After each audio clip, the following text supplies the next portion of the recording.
Welcome in, everyone. Congrats to Crazy on first, and the I'm here, and then Alex on second. So this month starts our crocheting month. I'm still gonna do small Lego sets. Sorry, my box cutter ran away. Small little Lego sets in the beginning, and then we'll do whatever amount of jellyfish we have, up to that day, and then we'll work on crochet, other crochet projects. But today we have Luna Lovegood and the Thestral brickheads. I got these for Christmas.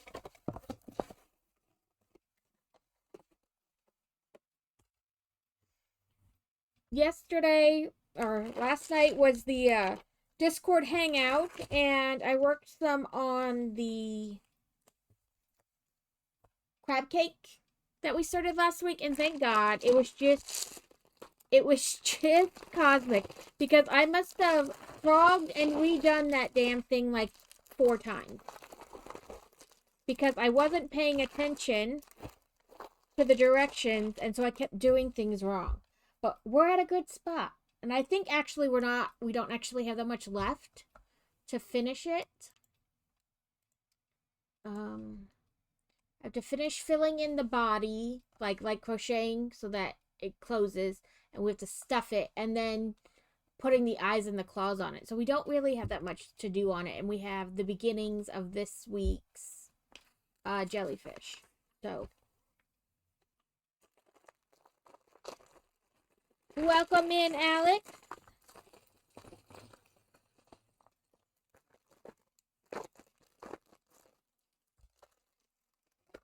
My brain looked for the bag down there, like, automatically.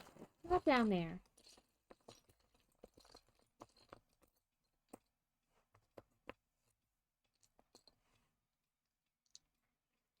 So the goal is to crochet a bunch of different stuff, and then let the coach decide which items she thinks will work. Go for the best or sell the best, whatever. And then things that don't, she doesn't pick, depending on how much there is, will get added to the fourth wall.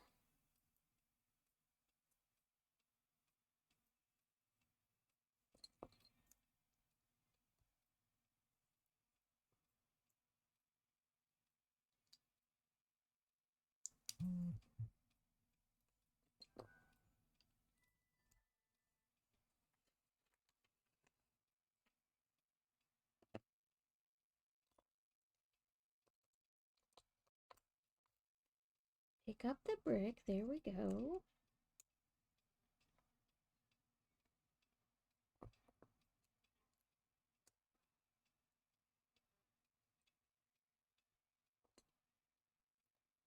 And Fantasy's referral for the ENT came in. So I called to make that appointment, and they were like, oh, they didn't send us the paperwork, so we can't schedule you. So then I had to call the referral office and get them to fax the stuff to Children's Hospital so that we could make the appointment. Now I just have to wait. I'll probably call tomorrow morning again and be like, did it come in? Or they might call me. That would be nice.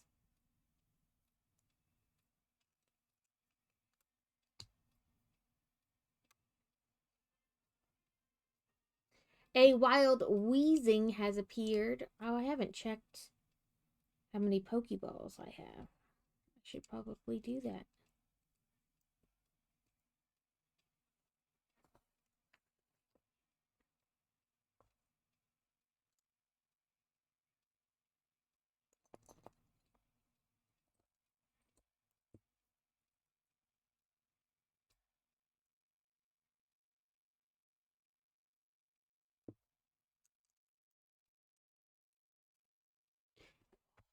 Itch. Ooh, a printed brick. With like her shirt printed on it.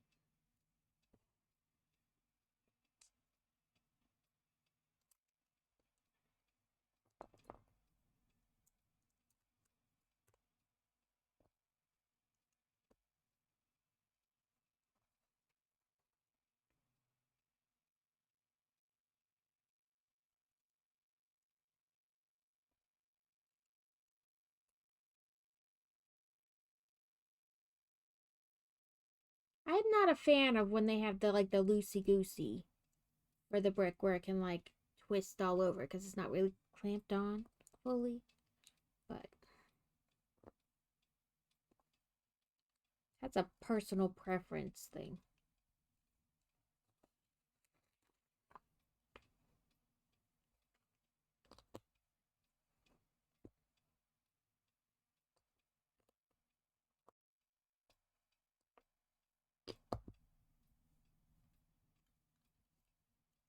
Is this her brain?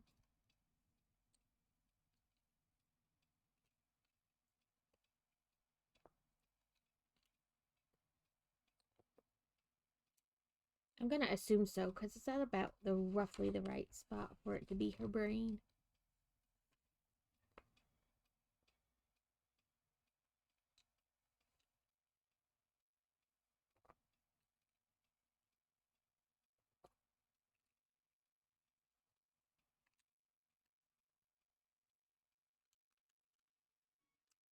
Brick text. Oh, where did you go? Oh, right here in front of me. Duh. The fabulous Petey.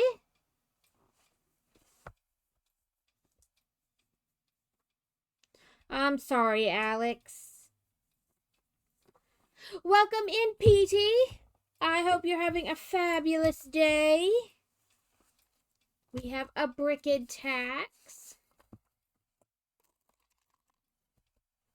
So I believe this is the step we did last time. Yeah, because now we have all the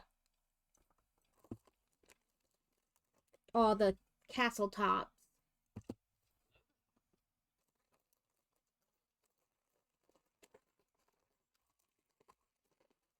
There it is. But this weekend, Fantasy is going to have her state tournament, like state qualifier tournaments, and they do a food drive. The school that donates the most food has the chance to win like $1,000 to help pay for related articles, whether they use it to help go to nationals, whether they use it to help pay for targets, etc., etc. This is one piece. I hate when they do just one piece. Like the next 3 steps are like one piece. I hate it all. But so I've been collecting canned food to take with it. It's like a hunters organization. Like I forget what they're called. Who is it? Maybe I can look it up. The name of the place. But like I keep wanting to say like Hunters of America, but I don't think that's right.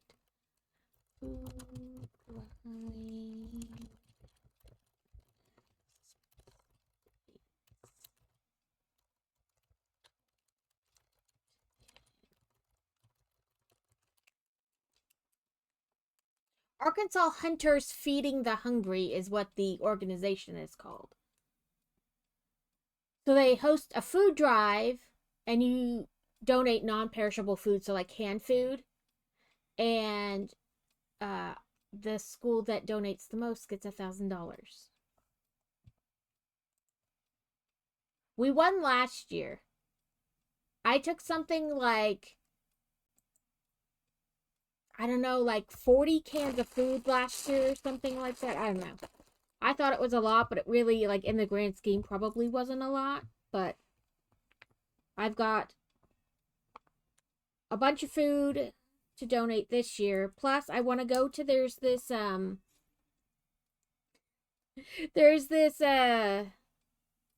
store, like a Dent Ding Can discount food place.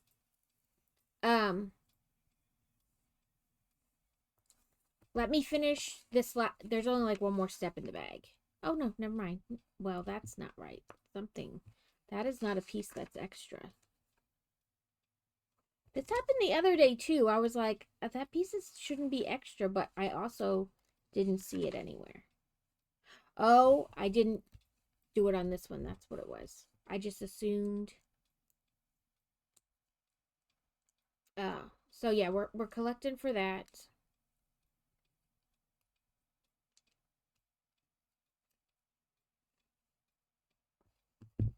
These pieces are extra. Or normal extras. Okay.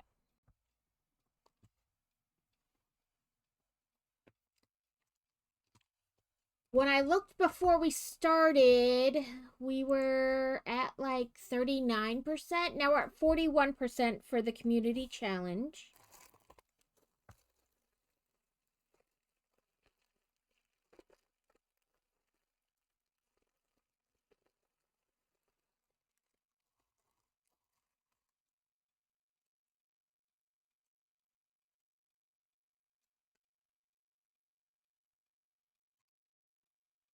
We're making castle-y things.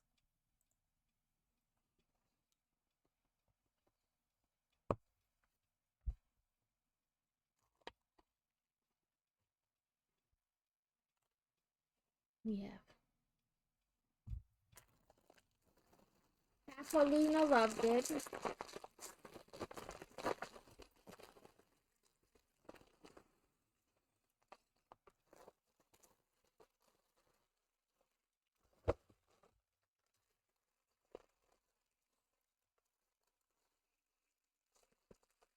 Crazy likes to do the brick packs to make the most chaos. Like, wait till you put it all away and then get it back out.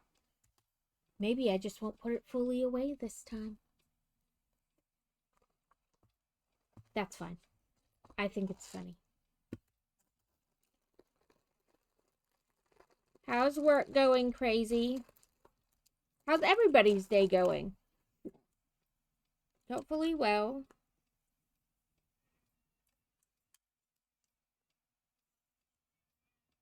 So now we have like the front of the castle.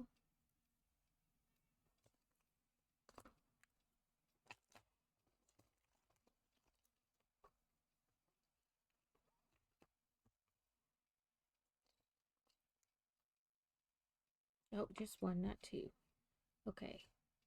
This arm should be this way. Oh, it's meant to look like a strap. Like the strap of her bag.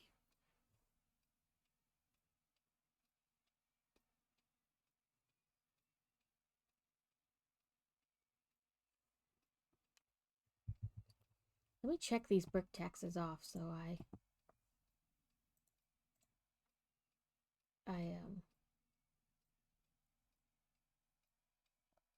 I'll make sure I've done them all.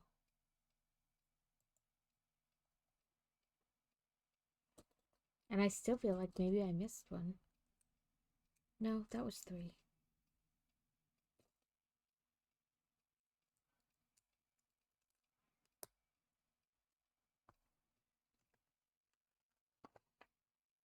I don't know if there's some kind of training thing or going on or what, but a bunch of Boy Wonders classes, they're like the live where the teacher is there was canceled for today. Well, for yesterday and today.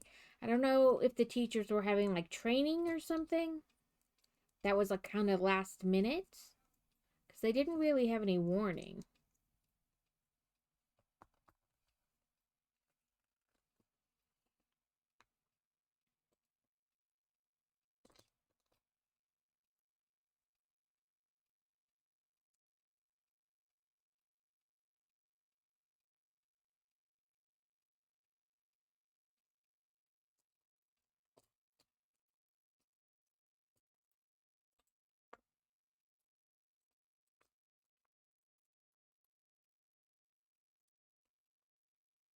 I'm looking all through this. I forgot they gave me a baby bag with this bag.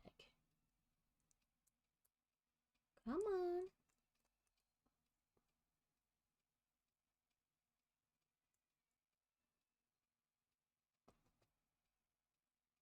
I think we're making her hair. It would make sense, but I was right.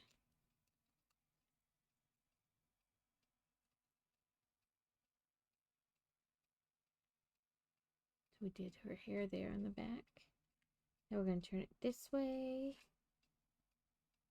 And an L, a flat L.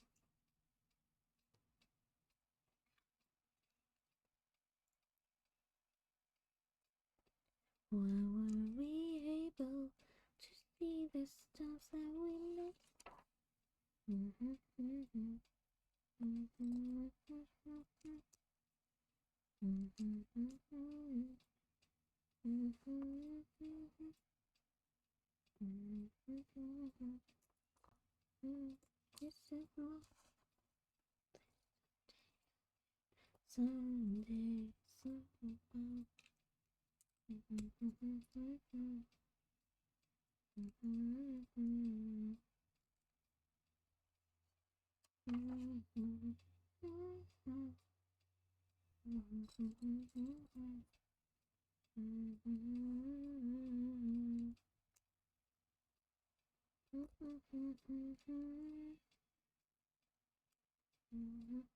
I guess that, yeah, her ear.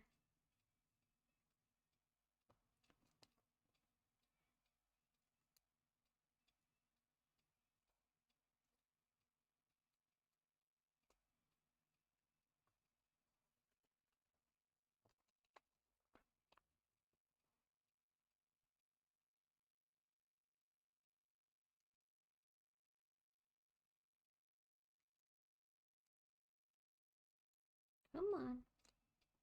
Get in the hole. Rotate.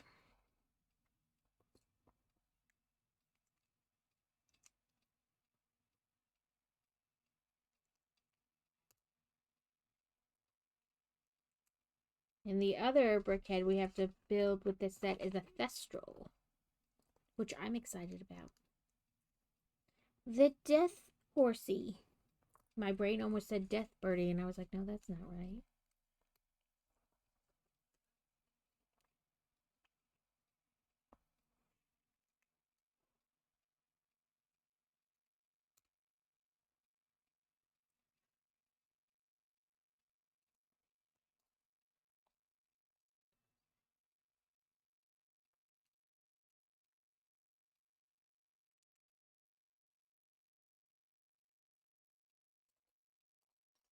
And coincidentally, it is actually National Crochet Month.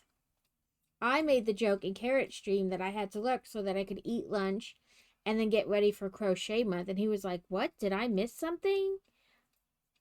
And then somebody else was like, yeah, it's National Crochet Month. And I was like, oh, well, that was totally a coincidence. I had nothing, like, wasn't doing it for that reason.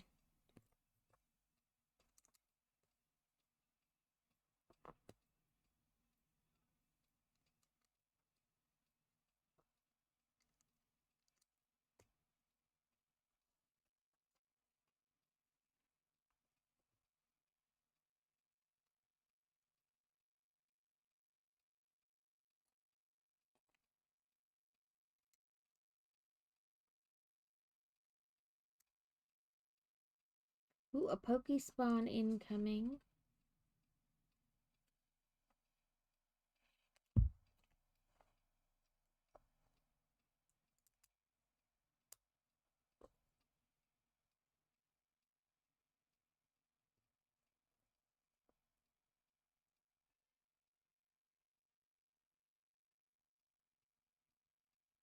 Ooh, bangs.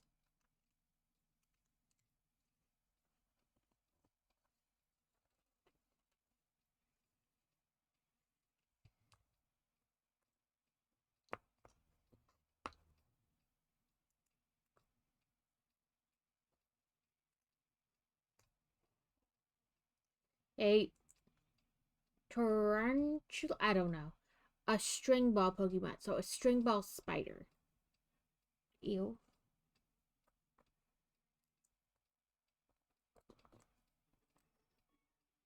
Brick attacks. Okay, I'll finish this step and then do the brick attacks.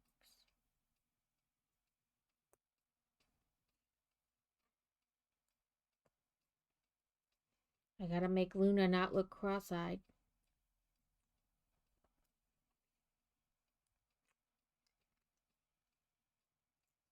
Now she has a face.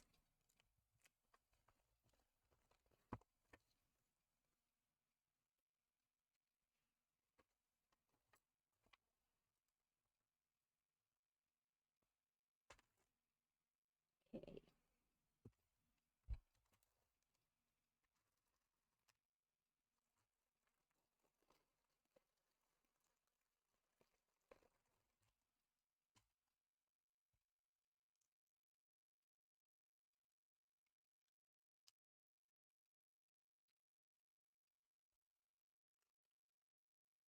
We do that twice, okay.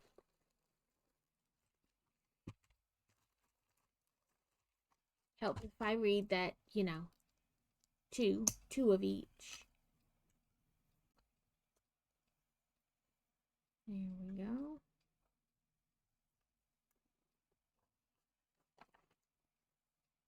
Ooh, we'll have our first sticker in the next step.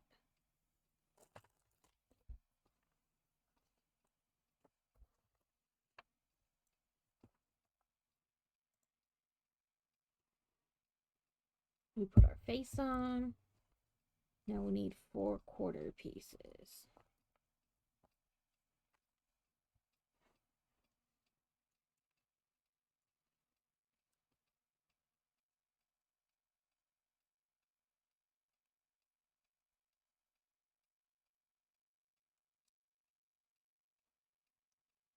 More bangs there going.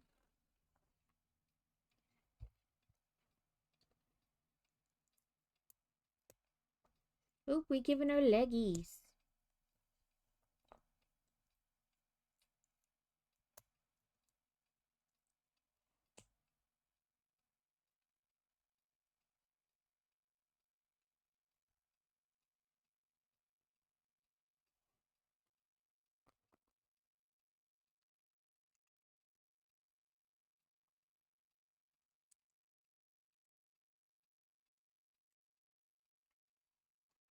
So I went yesterday with Crazy before his stream started. We went to Target because last week I tried to get the kids' bookcases, but they didn't have any in the colors we needed, like the ones they already have. I was trying to match. And then I looked at both the website and the app, and it said another Target nearest had them. And we went, and somehow they couldn't find 7 white bookcases. Like, it said they had 7 in stock, but they couldn't find any of them, which I thought was absurd. So we only got Boy Wonder one.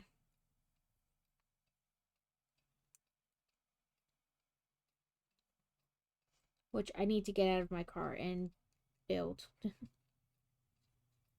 So there's her little purse.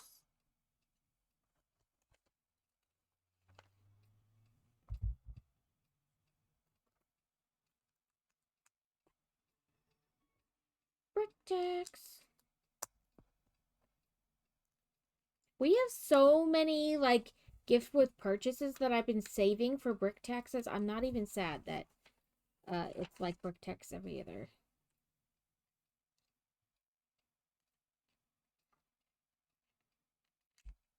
I've, in fact, thought about just, like, doing it, finishing it, and then we can do a different one, but I think that's supposed to be turned in like that. So, there's Luna with her apple to feed the horsey.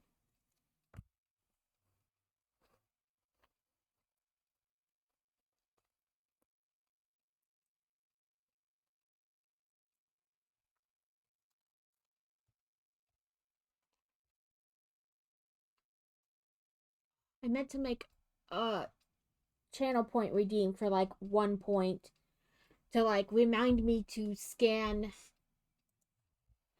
the thing, like add it to my Lego catalog, because I am horrible at remembering to do it. Maybe during the first ad I'll do that, because it shouldn't take but a second to create it.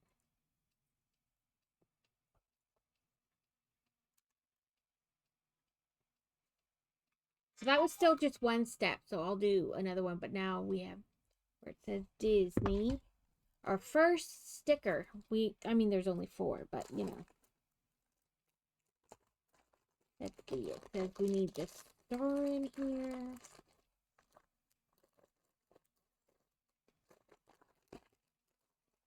Then, like this horn thing. Oh, there's the piece.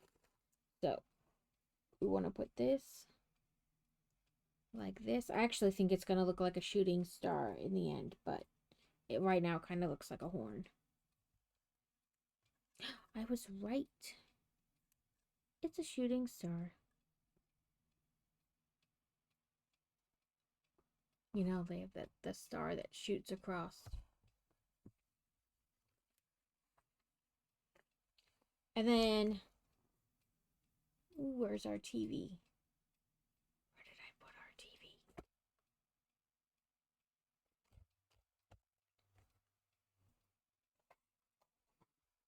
TV? Did I drop it down here? Because that's a possibility. I'm constantly knocking things off the edge of my desk, so.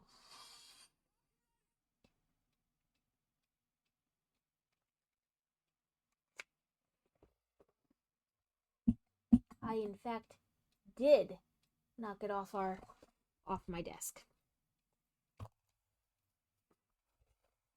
Give me un momento. Oh, might be trying to decide it'd be easier to go to Crazy's desk and grab it. Because I got tiny arms. Nope, I can grab it from here. I will need to grab the pieces that fell off though, but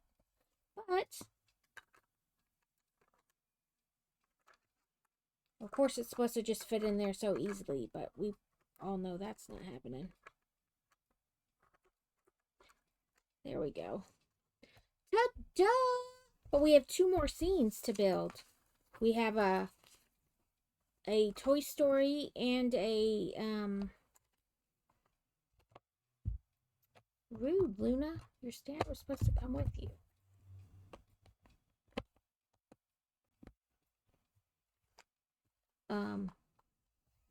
Lion King. So then you just push this out and drop the other one in. But we'll leave this one in for now. And we dropped our other knobbies.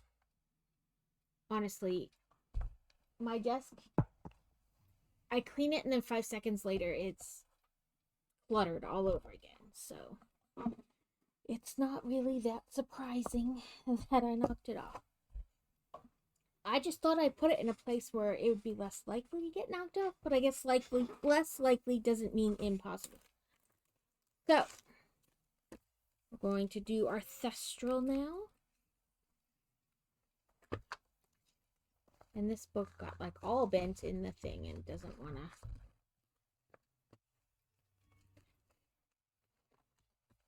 Open. Our first task is to build Woody.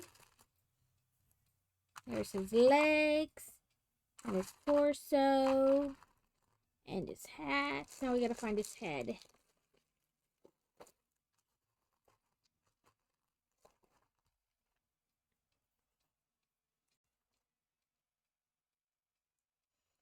Does Woody have 2 faces?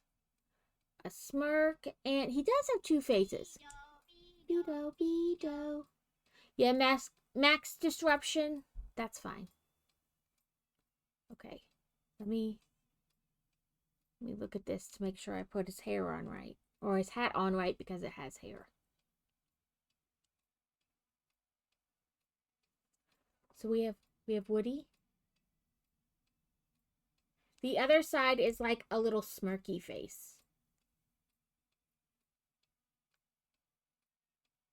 I thought the smile was better, but maybe the smirk is better. I don't know.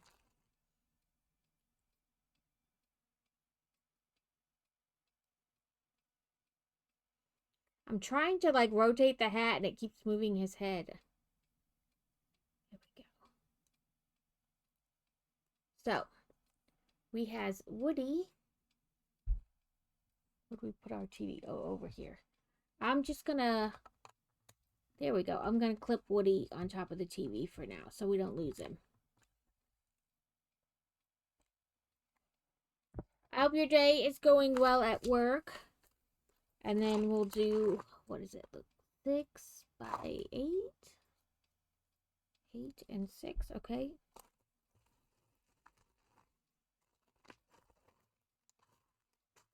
Find the right length piece.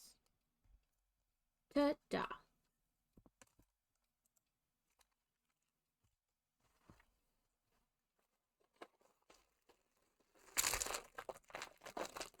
So they fixed the Weather Channel website.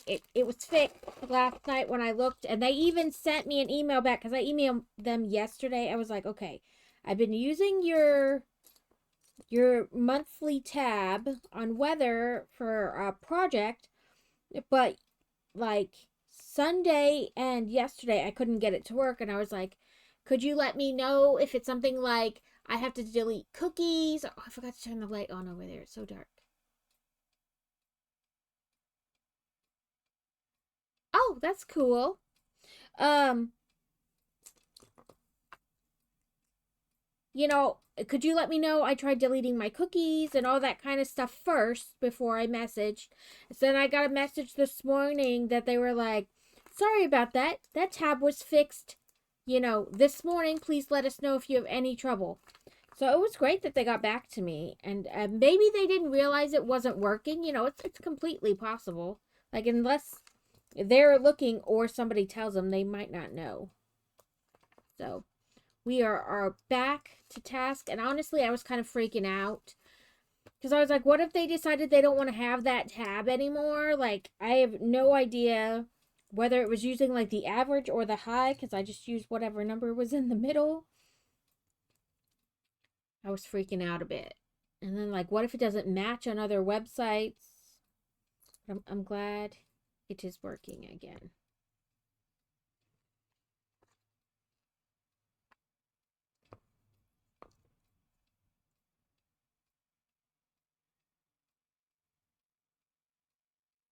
Oh, that's right, I guess. Yeah. Just for a second, I thought it was not correct.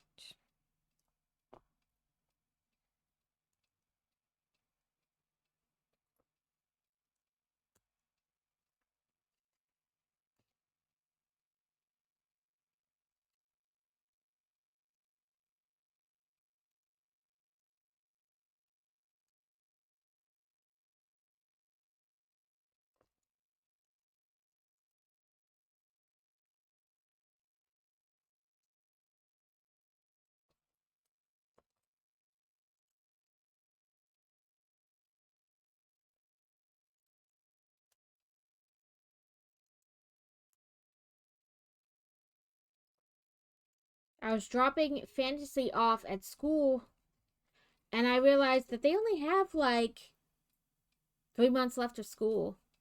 They have all of March, all of April, and then May, and that's it.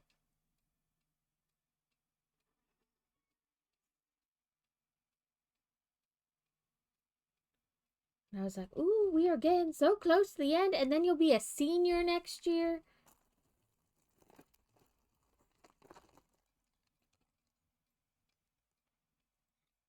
Yeah, I was just freaking out because I picked the Weather Channel because I was like, it's the Weather Channel. Their website has been the same for forever. And I'll just do whatever's in the middle, in the big number in the middle. And then it didn't work for a couple days, and I was freaking out. I was like, oh, what if I have to scrap this project or try something different? And I don't know.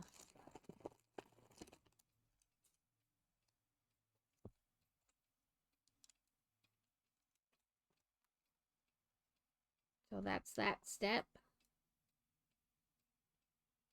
I think it's supposed to look like the toy room, the kid's bedroom, with all the toys eventually.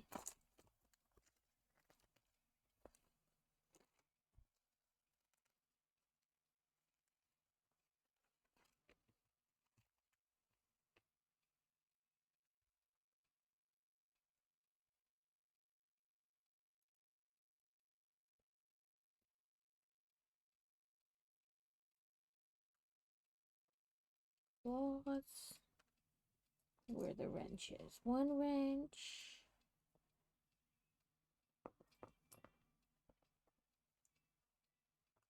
Did you get underneath the book? Not the bag. You're not in the bag.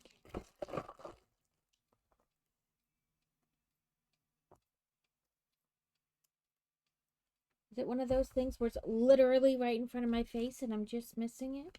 Because that's possible too.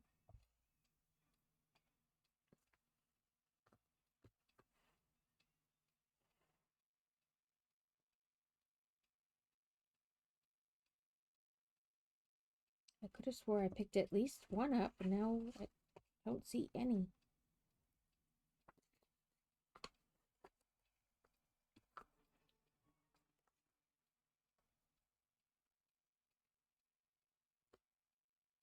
Okay, where'd you go, little wrenchy wrenches? I know I saw one, and I could have swore I picked it up and put it in the pile, but now I don't see any.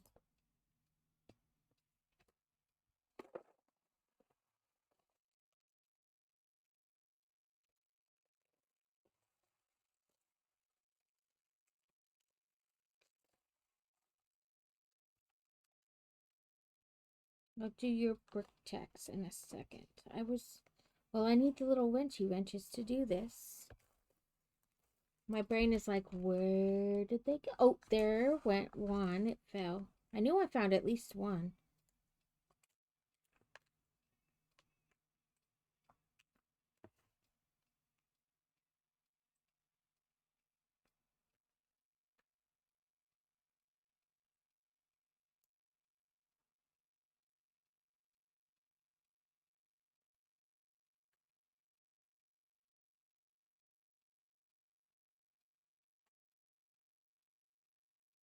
I'm driving myself nuts looking for another wrench. I only needed one. That seems about right. His little tail, I guess?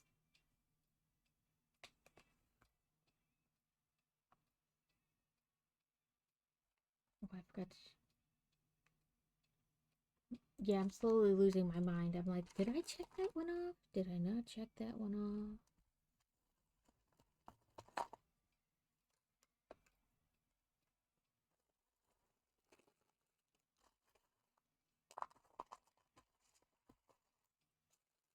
Since it was only one piece for this step, we don't do that.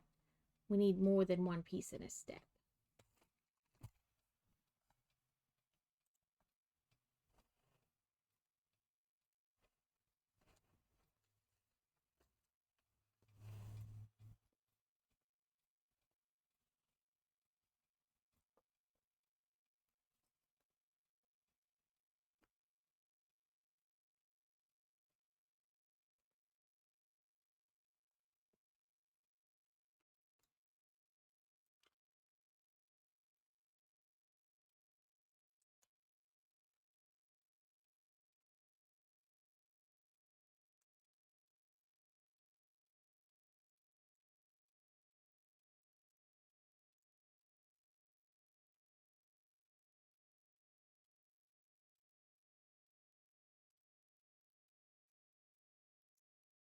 Wings?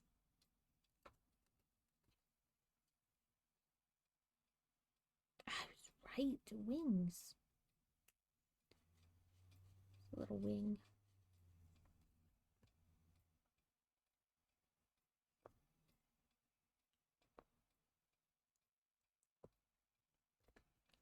Never gonna dance again. You got no rhythm. Welcome in, Dusa. I'll get you Bongo Cat. I didn't do it. I didn't even think about it today. Usually, it's either I think about it and then forget to actually paste it, or I just don't, or I'm good. But today, I just completely forgot. Little wings.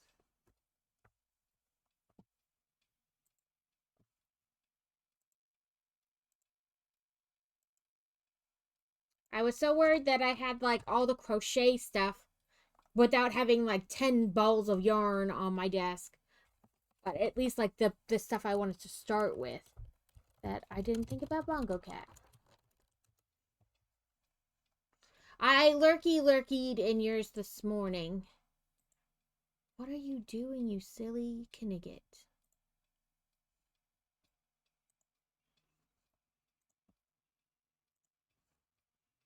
Okay, Bongo Cat, you come over here, because you're being weird. Than usual. Thank you for the I'm here and congrats on 3rd. So we made Luna Lovegood. And now we're making a thestral to go with her. I guess I could leave her here so you guys could see it. Make 2. Make 2 this next step.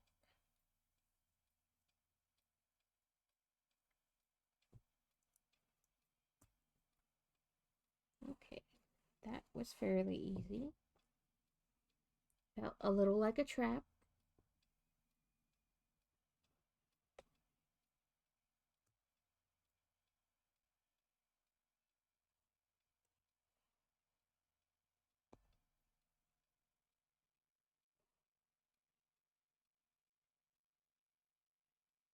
Oh, I missed a...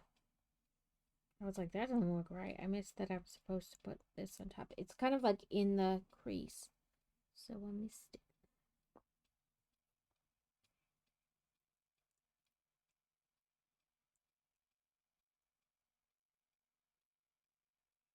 That's all right. I was just like wondering if you could fit any extra. Like even a couple would be fine.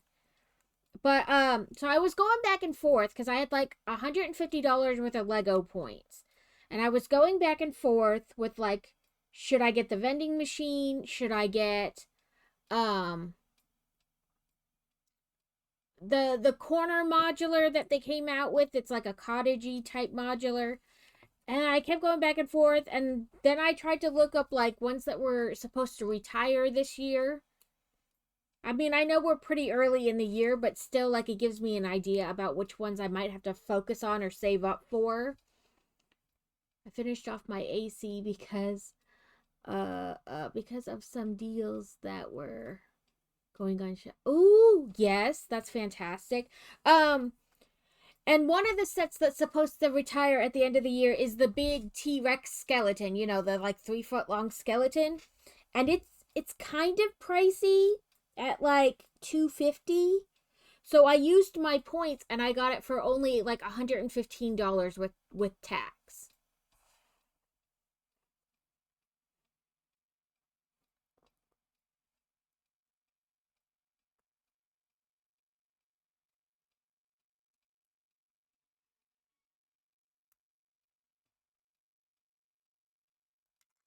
Oh, that wasn't kosher at all. So at some point we will be building the giant T-Rex.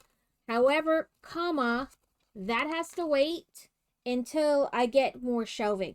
So it's like we have the money and the time to go buy the shelving, but I have like the kids used to have what we called a kid couch. So it's like one of those couches you could like fold into all different shapes. But the kids don't really use it anymore. And a friend of ours, my faux sister-in-law, I call her, they just they like bought and had a modular house delivered. So they're still settling into it. But I said they could have it for their daughter because the kids don't use it anymore. It's not a big deal. So we're waiting for them to tell us we can bring them that.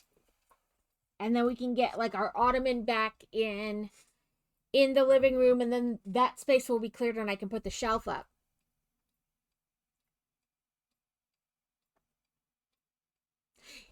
So they didn't have the 4 times points on the set that I bought, but I did get the free gift with purchase. So yeah, so we need to go to IKEA, and we kind of make a day of it because the closest IKEA to us is in Memphis, Tennessee. And we have a zoo membership to that zoo. So what I usually do is we either walk through for a little bit, you know, like go to the zoo most of the day, have dinner, and then walk around IKEA and then go home. Or sometimes I just pre-order it and they just stick it in the car and then we go home after the zoo instead of like walking around IKEA. But like I do have room over there for at least 1 full shelf, maybe 1.5.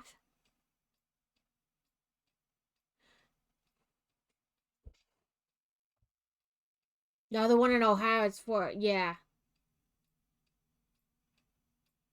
Yeah, because Memphis is like clear on the other side of the state for you. And I mean, Tennessee's really long. It may not be very wide per se, but it is very long.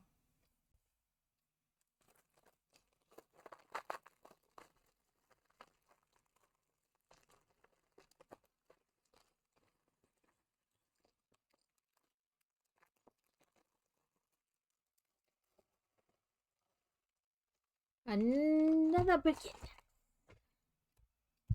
7 of those white ones. Okay. Yeah, it's like 2 hours to Memphis, so it's not horrible. It's kind of easy to do in a day, especially like if we get up not like super early, but like make a day of it, you know?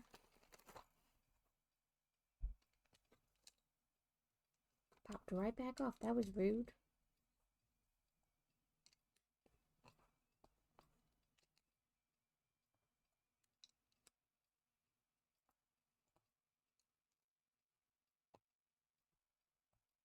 But yeah, we hopefully in the next month we'll do an IKEA trip and we can drop that off.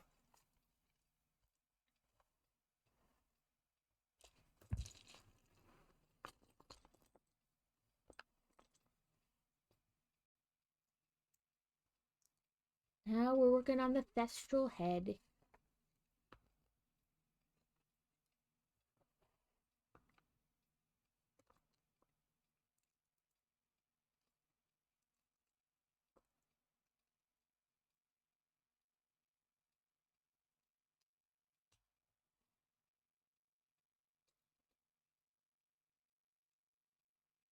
Yeah, I bought it, but I was like, oh, it's just gonna sit over there in the corner for a bit because I have nowhere to, like, even while building it, I'm kind of scared. Like, I'm really gonna have to clean off my desk to build it. There's gonna have to be like no excess crap on my desk because that thing is 3 feet long. Actually, it's longer than 3 feet. I think it's like 41 or 42 inches long.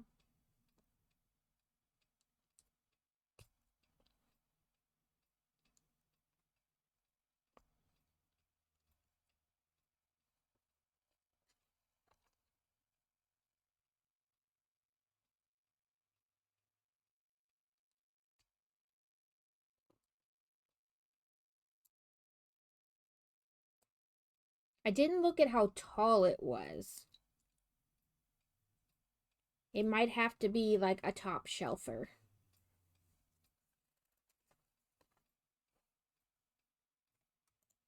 Let's see.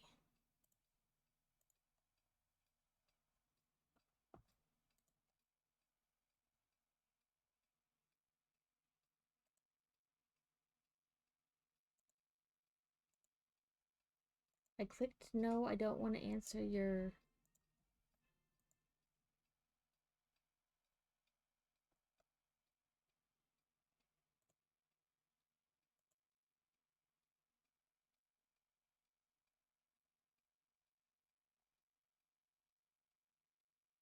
Ooh, it's only 13 inches tall, so I don't think I'll have to put it on top.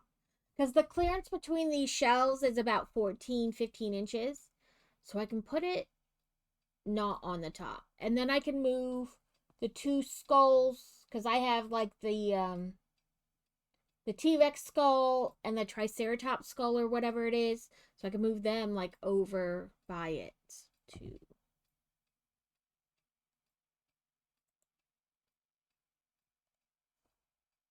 That will work nicely.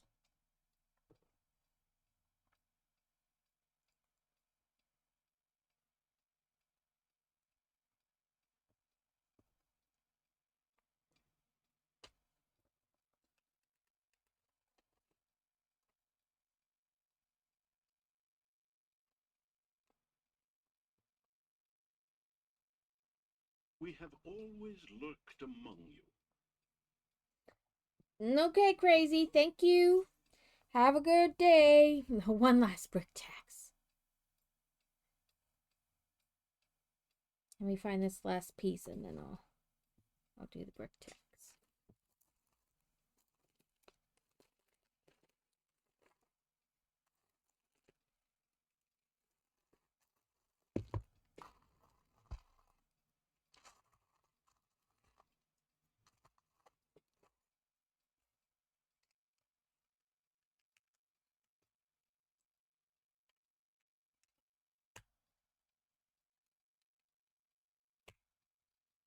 Here we go. So we did finish the first one, so we have the first slide in for our little TV here. And then I just stuck Woody up there from this so I wouldn't lose him.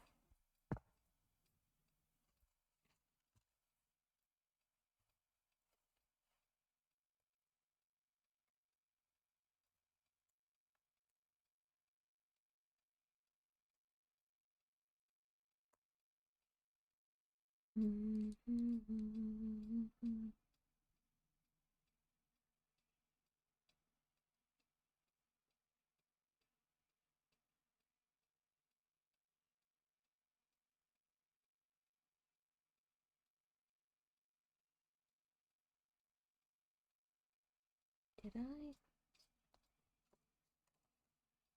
skip a whole step? Yes. Yes, I did.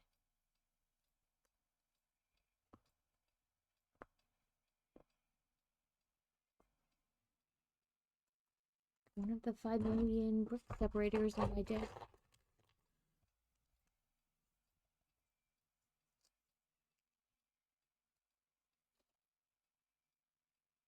I just skipped that whole step, like, no biggie.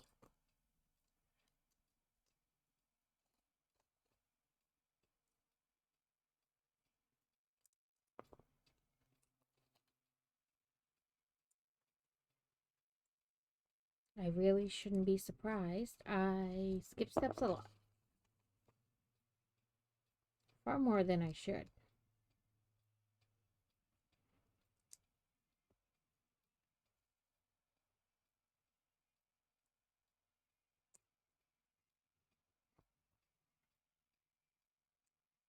So I worked on the crab cake last night during the Discord hangout thingy. And I think the fact that it was just cosmic and only she saw me mess up repeatedly because I just could not do it last night. I wasn't reading the directions properly, so then I'd have to like do it and undo it, do it, undo it, do it, undo it.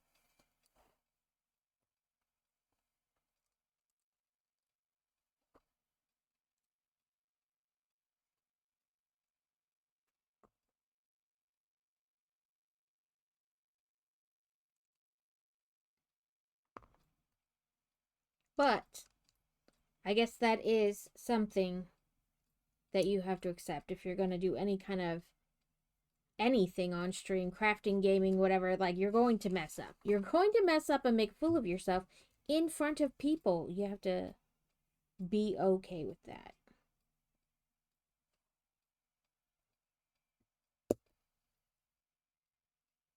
It is okay. It is definitely like not the Instagram or whatever where you can edit it so that like it's always perfect every time.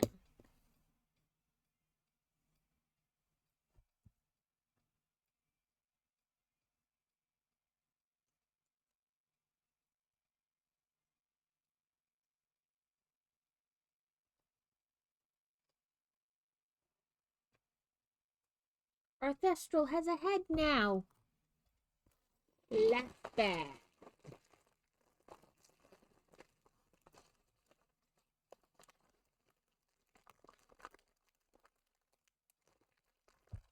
Open. So on Sunday, I did extend the community challenge, which I honestly didn't even realize I could do. So thank you, Alex, for letting me know I could do that. And I suppose that's what we'll just keep doing. We'll keep extending it until we achieve it.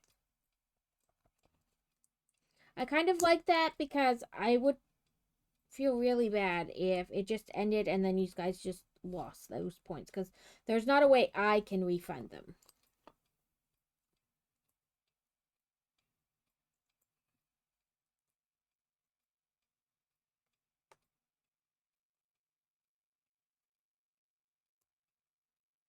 It's not like when you do points for like a redeem or whatever and I can return them. I can't return community challenge points.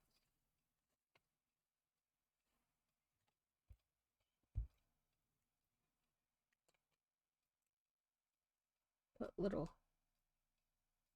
We're going to have ads in about 30 seconds. I do not build during the ads, so you won't miss anything. I am going to make the redeem for the point to scan the book and hopefully pick up the pieces underneath the desk for the TV that fell off of it.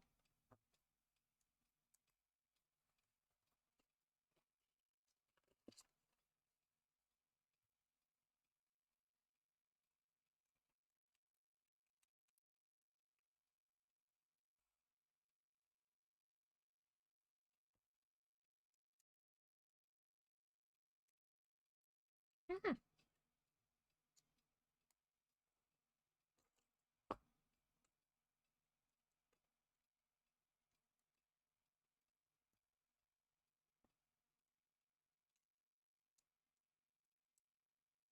Because I always forget to scan the book.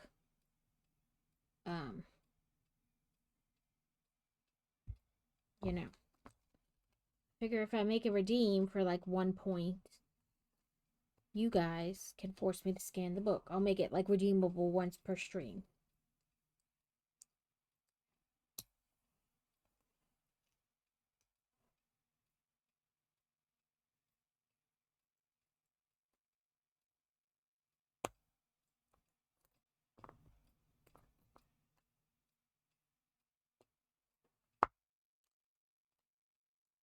Oop, we're in it. Okay. Ah! Stuck to my finger. Damn you. Oh. Where did you go?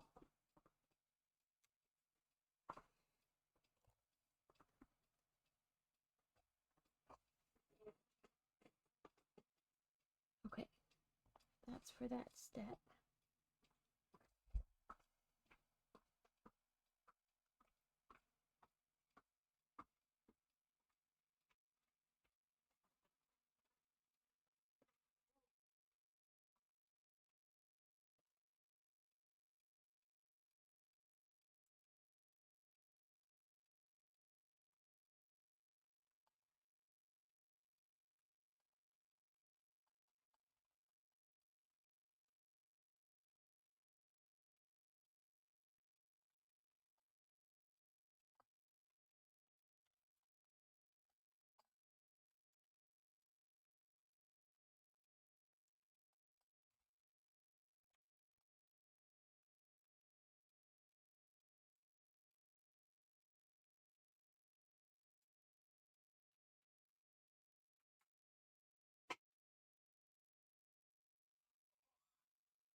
And you know what works? Is if you take the flashlight with you when you go to look in the dark place.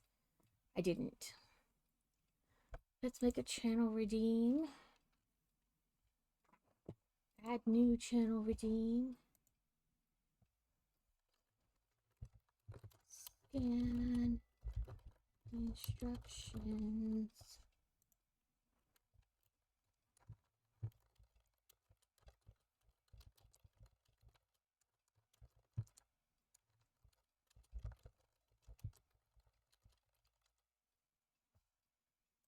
Can I put it as 0?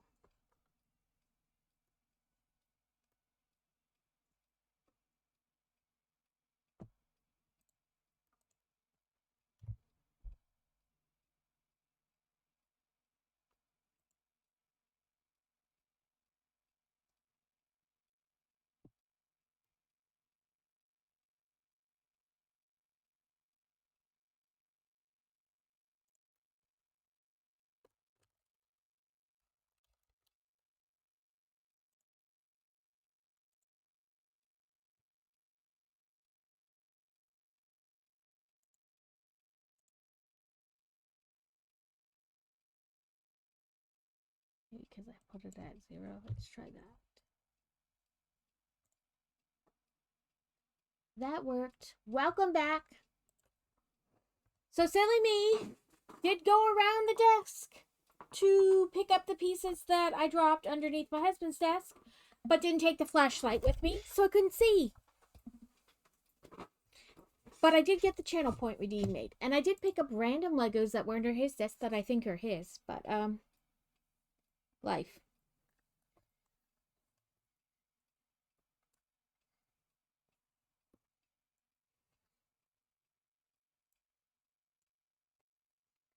But we have a little bit of the Thestral left. And then we will switch to crochet. I think we'll finish up the crab cake first because I already have the stuff for that out. And then we'll move on to the pieces of the weekly jellyfish so far. You know. And then you guys can decide what we work on next. So we can do dessert dino or nuggets. Oh, I didn't realize these were the eyeballs. Or I guess I did realize they're the eyeballs, but I didn't realize there were designs on the eyeballs. Like the normal little eyeball design. I just thought, oh, it's glow in the dark. So I didn't pay attention to which way I put that eyeball. And these are glow in the dark.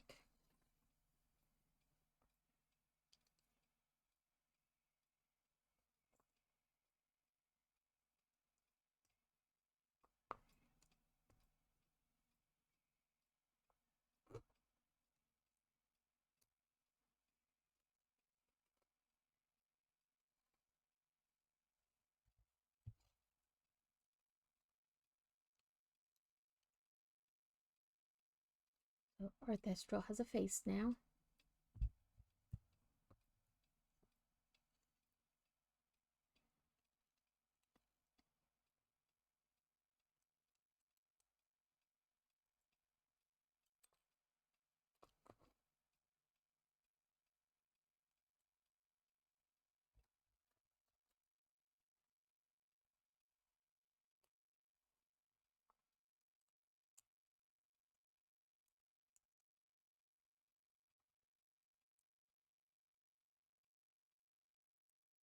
Or I have jellyfish. We can do big jellyfish. I have two different skeins of yarn I bought for big jellies.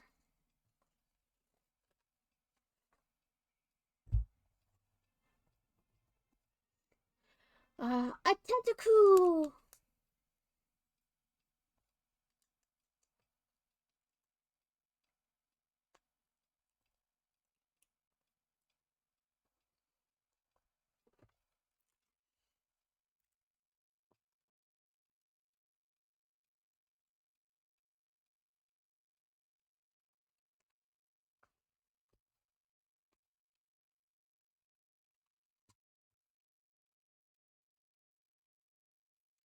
So there's our Thestral and our Luna.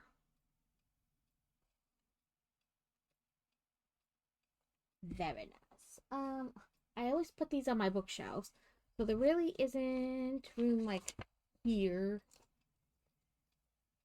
on my shelves for them. I always put them on my bookcases. So they would just live somewhere. Put that down here on the floor. We can let them live up there. Actually, maybe for the rest of this, well, that's kind of out of frame. I was like, what's kind of in frame? We can let them live like maybe here on the side for today's stream anyway. So let me change my category to makers.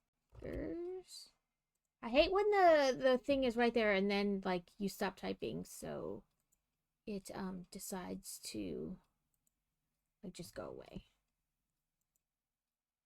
Okay, so here we are.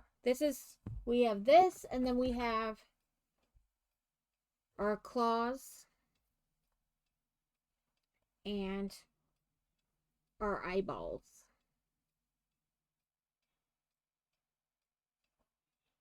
So here is where we are on the on the crab cake. And I have my little handy dandy for ticking off, you know, what row we're on. So we should be done with row 16.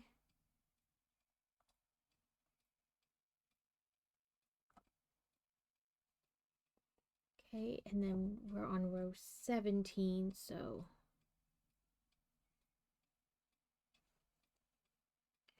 eventually we'll have to stuff the Krabby Cake. So 2 and a decrease. 1, 2.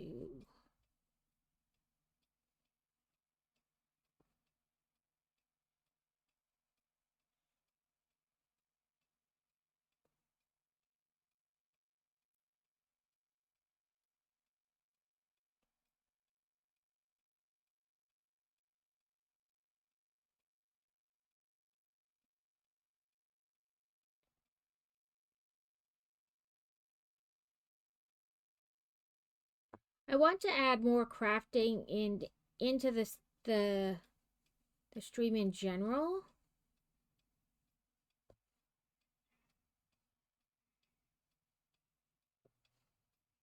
Whether that's like the second half of streams or like whole streams where it's crafting, I don't know.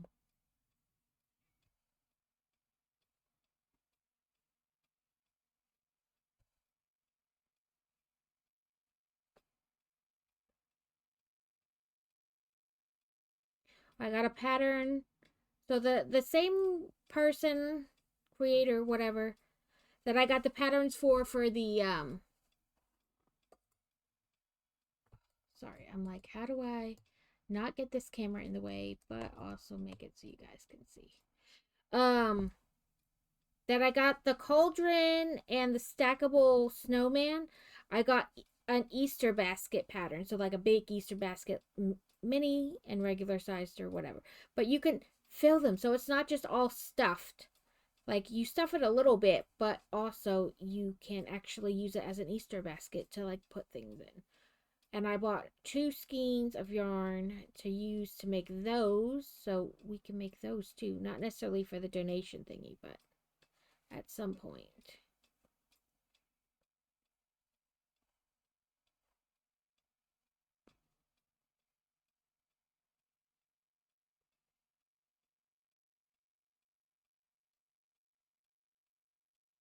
I either miscount at some place or I messed up.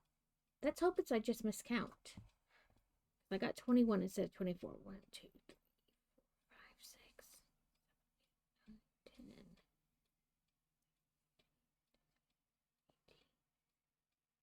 10. 19, 20. Nope, just miscounted. Woo.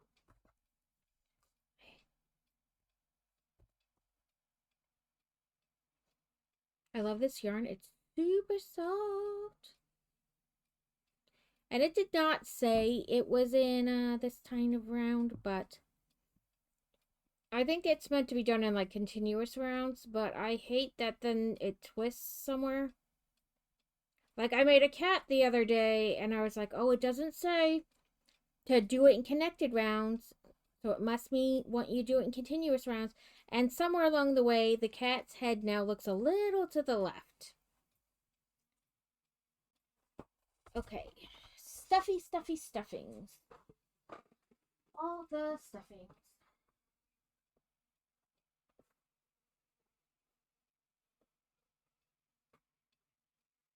Drag my 5-pound giant box of stuffing over here.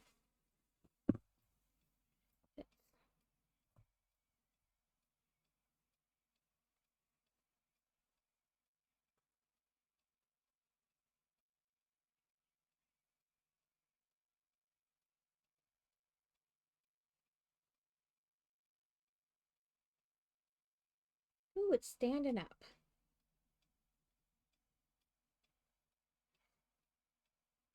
I don't want to stuff it completely yet because I have to crochet more. So, and then it gets in the way and it gets annoying.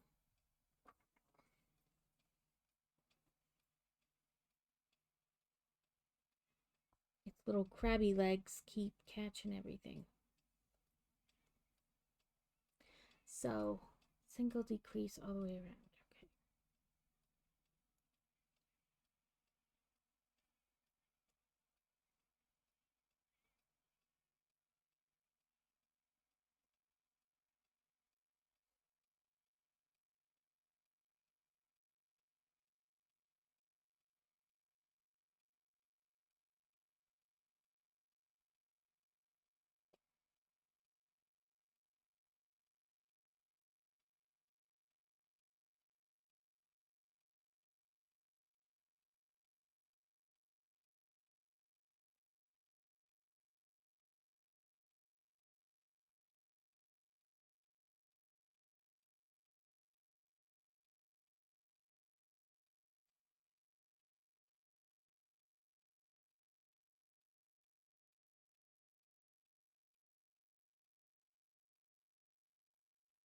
Give me more yarn.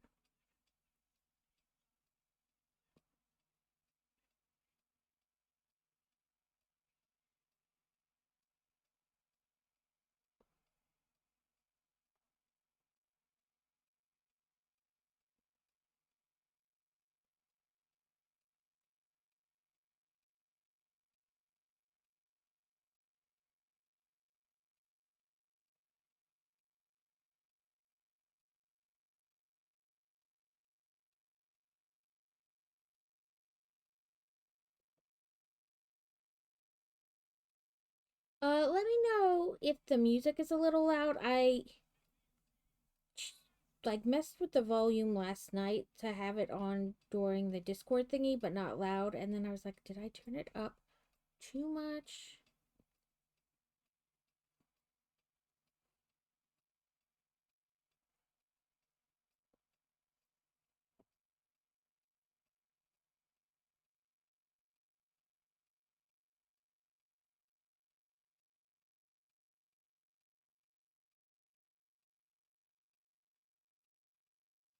Yeah, okay, that is 16.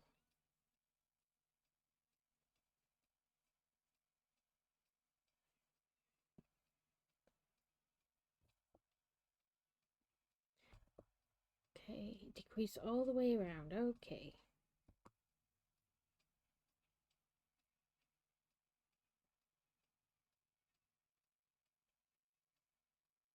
And I did learn a new way to close that I think has been looking better. I felt like the other way I would close, that sometimes things would kind of like pucker up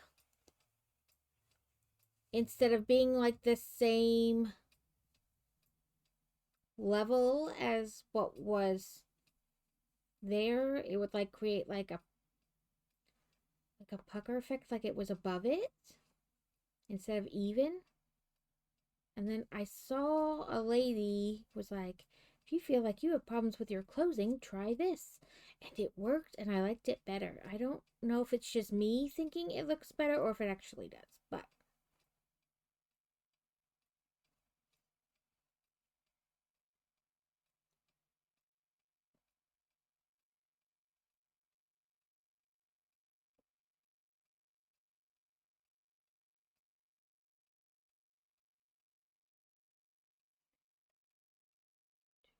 four, five, six, seven, eight. Okay.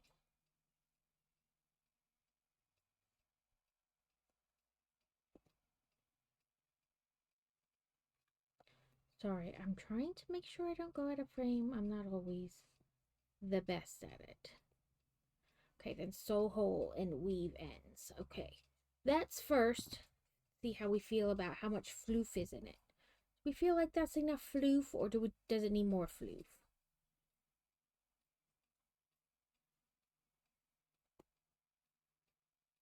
I worry about overstuffing it, because then it doesn't really stand on its own. Like, it's just weird. But I worry about not enough floof, too.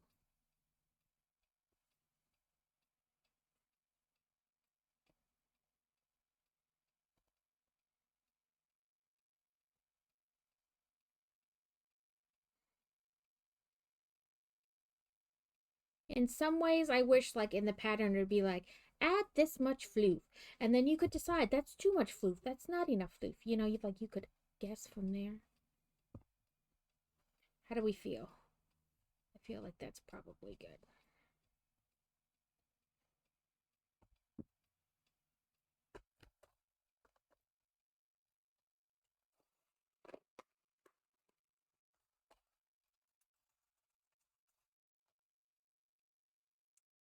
It doesn't say live like a big one, so we'll just cut a little. Come on, yarn. Work with me so I can get you. Okay, we want to pull all the way out, tighten that. Take our stitch marker out.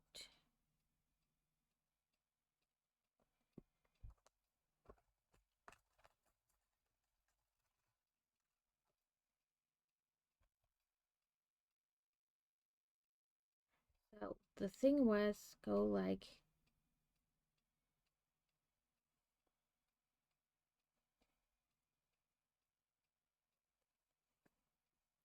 before I was doing like every other round, and I don't know, I felt like it like puckered up.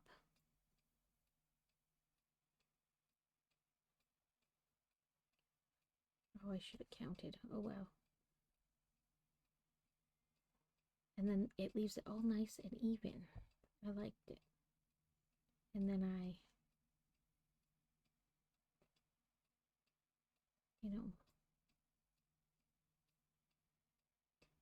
make a knot. And ta-da.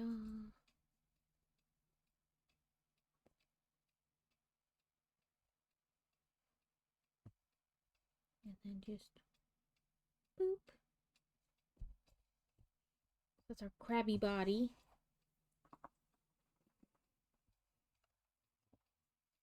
So our crab legs, They turned out all right. I was worried that I didn't do them right, but the crab legs turned out pretty good. Okay. Sew the eyes to the top of the body. Okay, did it ever say stuff the eyes? Let's go back up to the eyes and see if it says anything about stuffing them.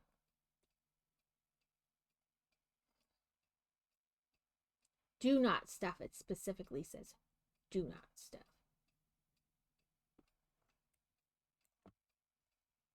Sew the eyes on top of the body on the side of the body that has 5 bobble stitches.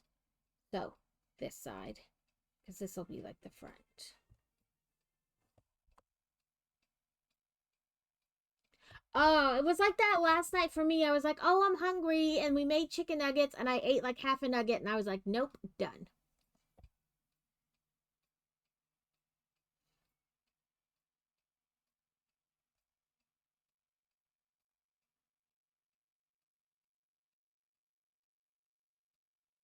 So yeah, I guess we don't stuff the eyeballs.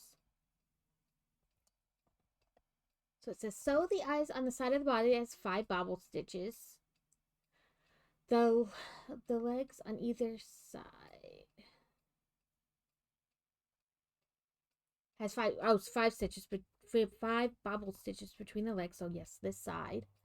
The eye should be sewn between 3 and 4. So 1, 2. Here's 3 of the body, but exact placements. There should be roughly 3 to 4 stitches between the eyes.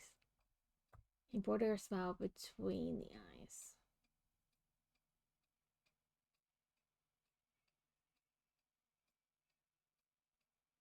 So they have their eyes like this, like right up to the edge, like this. So it'd be 1, 2, 3, like right here.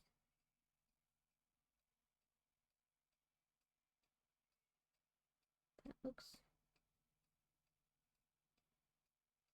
like they have it.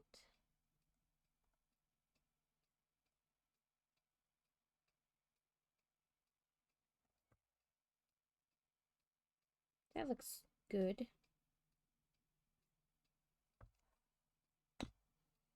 Lord knows once I start sewing, it won't stay in the same place anyway. It'll like go off into. I always feel like it doesn't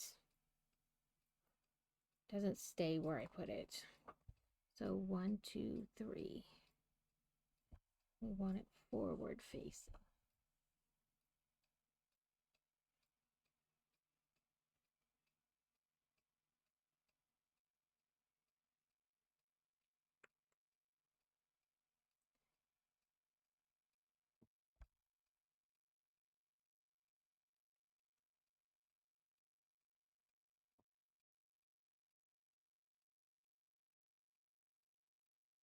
This is, I must say, like one of my least favorite parts of crocheting is at the end going, yes, this is where this goes. Now I've got to sew it on. I'll get this right. Because I feel like I never do. I feel like all my dinosaurs have a slightly crooked head, and like they're inquisitive though, so it doesn't look bad. It just looks like the dinosaurs are slightly inquisitive.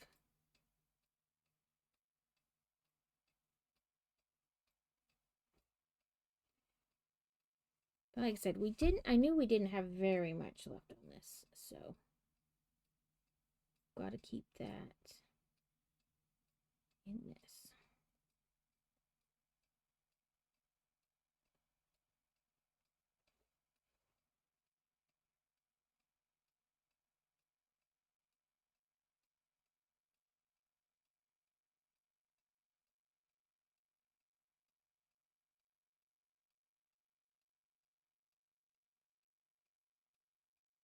And these eyeballs have no stuffing, so they're very floppy. So that makes it even more fun to try to do.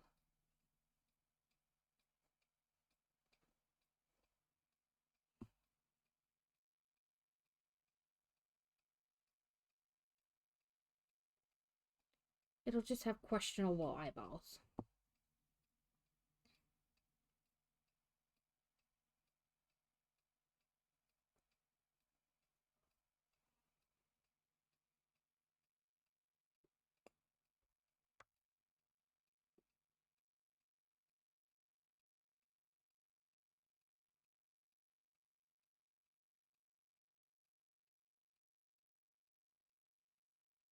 What do we think?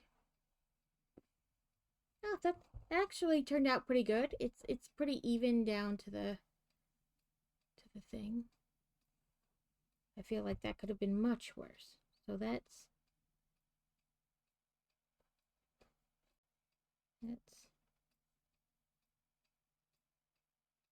do that.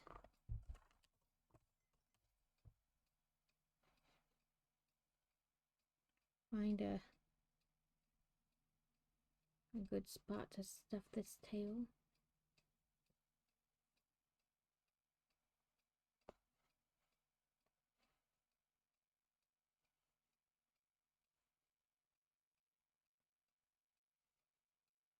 Come on.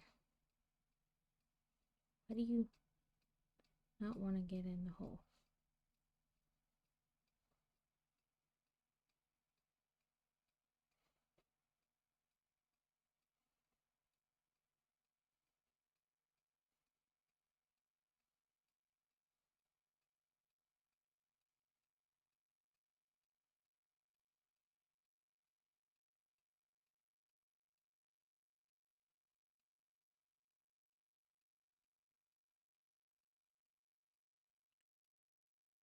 Of course, this is the time the string is like, nope, I'm not going to be pushed in. I'm gonna make you take 5 minutes to press this tiny tail. Okay, there's its eyeball.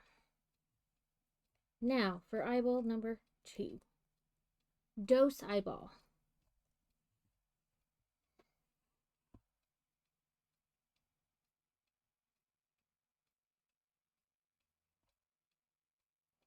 So again, we want 1, 2, 3.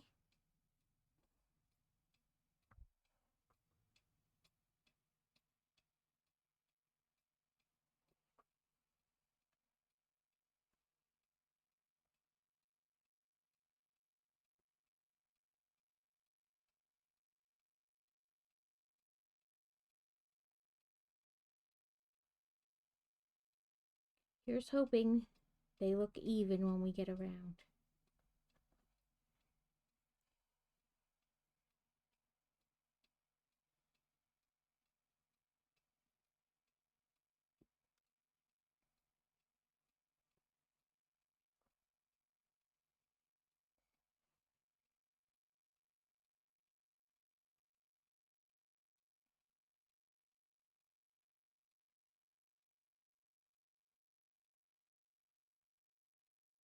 Yeah, they're looking pretty even, so. Or at least I think they do right now. Who knows what I'll think when we get to the end. Come on. There we go.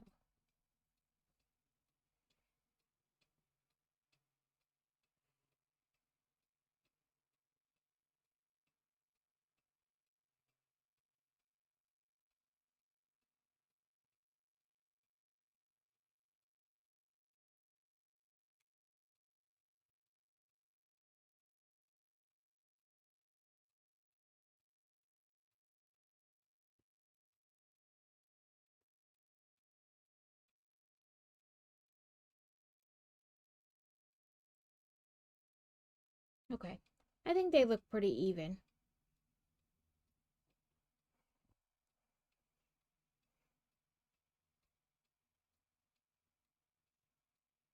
Gotta sew that part on. Do that.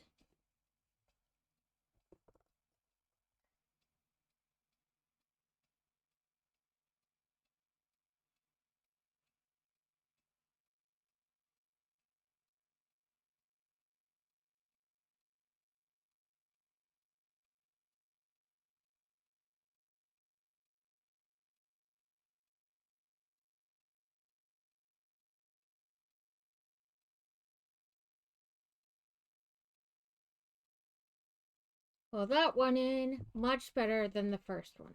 So there's its little eyes, crabby eyes, big eyes, really. Okay, then it's a sew the claws onto the body starting at round 7. So I think 7 is this. But I'm gonna double check. Yep. So 7 is this first row beneath the bobble stitch.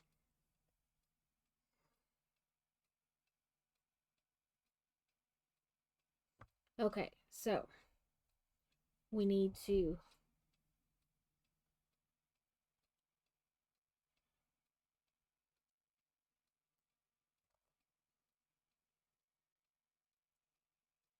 get our claws on.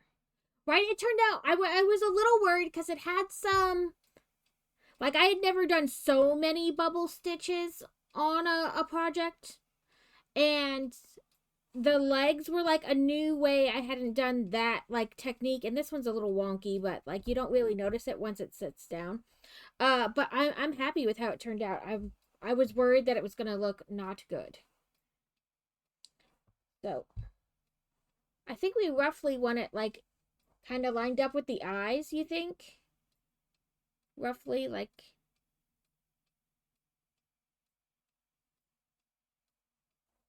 Because I'm afraid if you set it, like, back further from the eyes, it'll look weird. So I think maybe, like, in line with the ears. Or eyes, not ears. So, like, in line with this.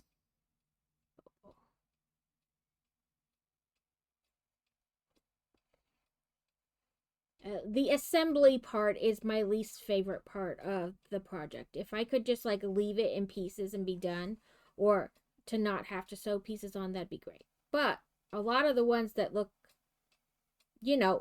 cool, interesting, you're sewing pieces on.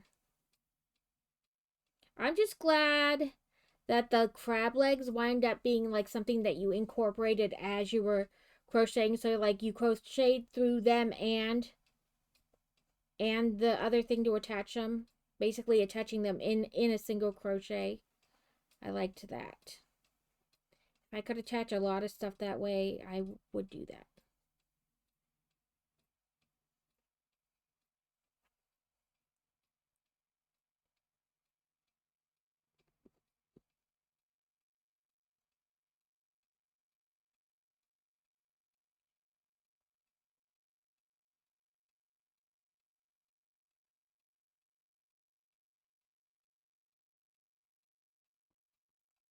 That, and then see if it's easier to tuck the tail.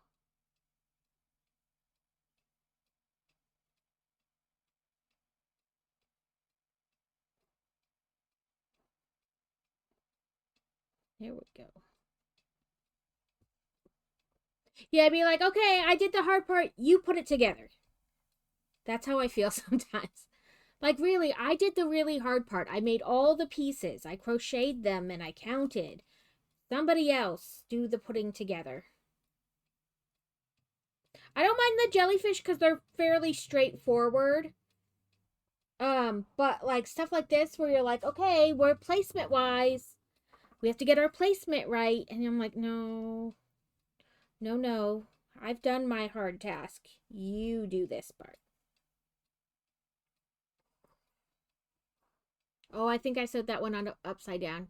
The little claw was supposed to be at the top. Oh well. Oh, 12.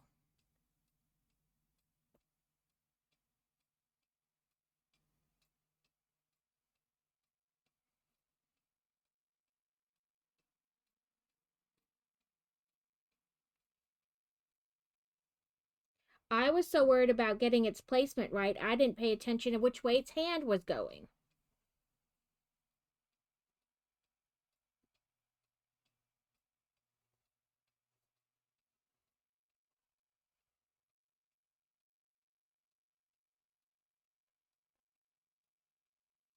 And that's what I mean about handing it off. Like, let that be somebody else's problem.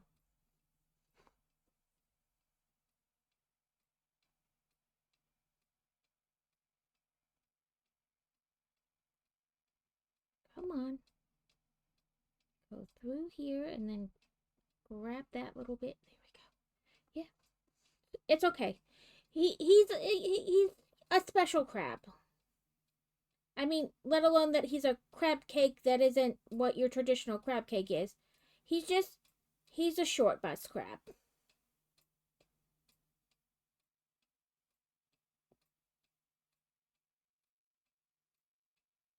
Come on. Pick up a piece. There we go.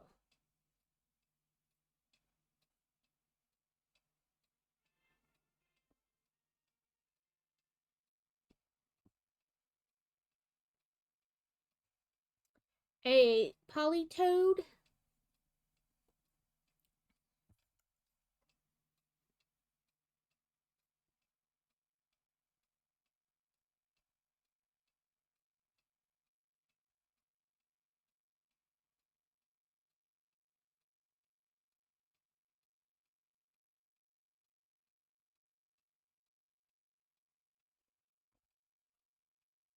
What do we think of our crab cake?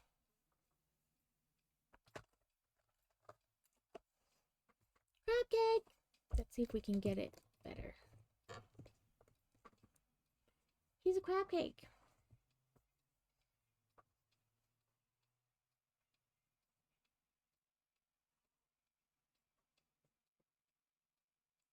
We're not going to pay attention to the fact that his arms aren't the same. And they're not quite the same. Oh, yes, that's right, Alex. We need a smile. Let me see. I have extra yarn over here. And this is why I keep scraps over here on the side. It shows it in black, but how do we feel about a red smile?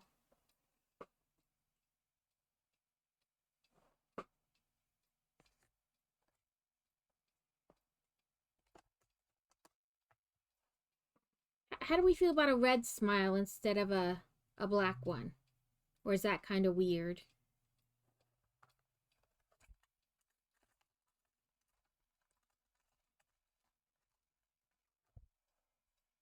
Let me grab black and we'll decide.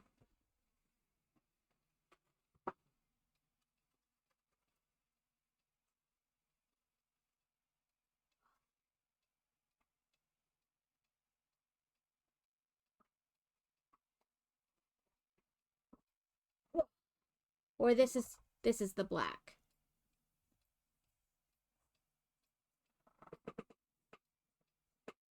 I thought I wrapped this up so I could find the end, but apparently I didn't.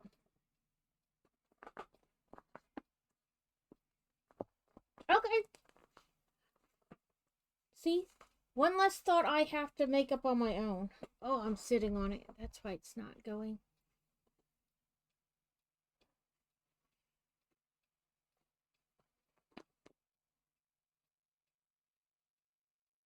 So I actually bought this black to do something else. And I didn't like the way it was going, which is why I frogged it and why I have this mess now. Um, I made it to make something from that, or I bought it to make something from that Harry Potter crochet book my friend got me for Christmas. And as I started doing it, I was like, oh, this is far too small. I'm going to frog it, like undo it, and then I was going to essentially do two strands, you know, like if I pulled from the inside and the outside at the same time, I could do two strands with one skein. Um, and I put it over there in an attempt to tell myself, I will fix it later. It's later, and I haven't.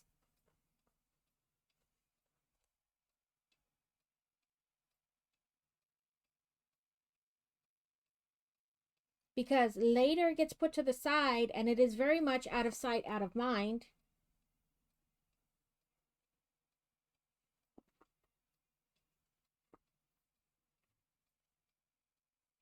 So the project was essentially like little cauldrons from Harry Potter, like they were making polyjuice potion and things like that. And in the picture, they looked much bigger.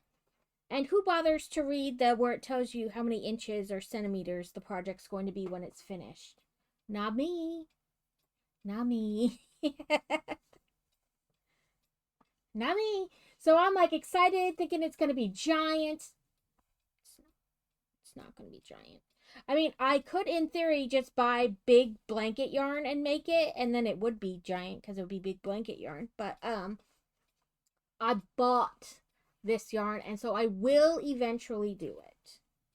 It's the eventually. You know? Where did I put my skizzer? That looks good. You go over here on the pile of crap. Do you feel relatable? Does it feel very relatable, Alex? Like, get out of my head.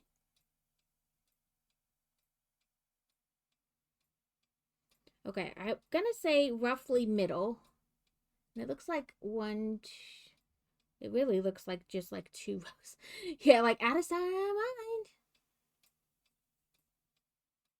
What do we, I don't know. Let's do this. Like, I had a plan and I will execute said plan. It's more of a when will I execute said plan? That is really the issue. I'm trying to think of like how I can do this and then tie it off. Because if I end here, like, you know, you're not really tying it off.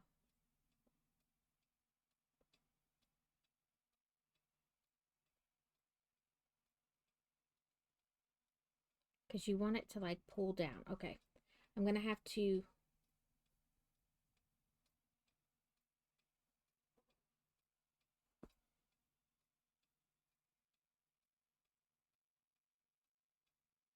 I forgot a step. Like you want to go down further than where you want it. So that way you go here, right? And you leave a little taily tail. And then we go down.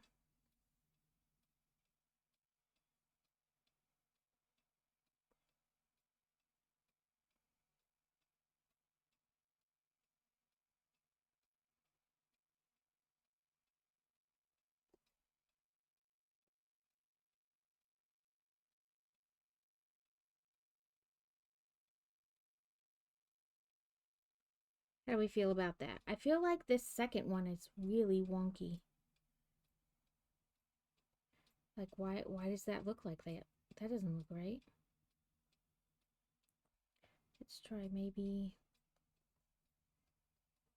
there. I think that'll work. And that went up like this. So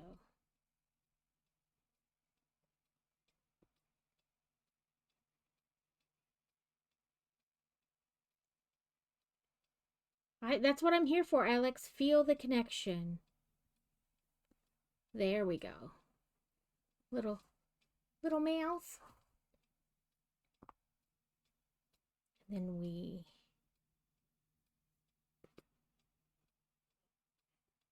do all the knots, 75 of them, because we want to be sure.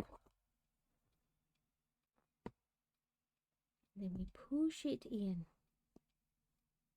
Sometimes, like, finding the exact hole is fun.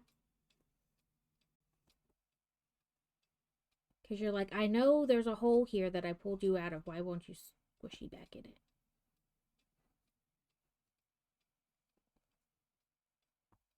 Here we go. Now he's got mouth. Now he's got a mouth.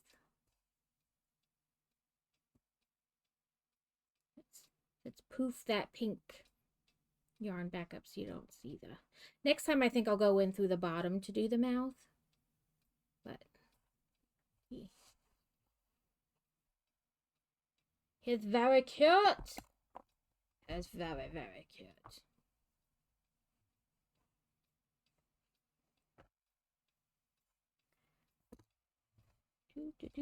I'll show you the baskets I got. Sorry, my brain is like, which page are we going to?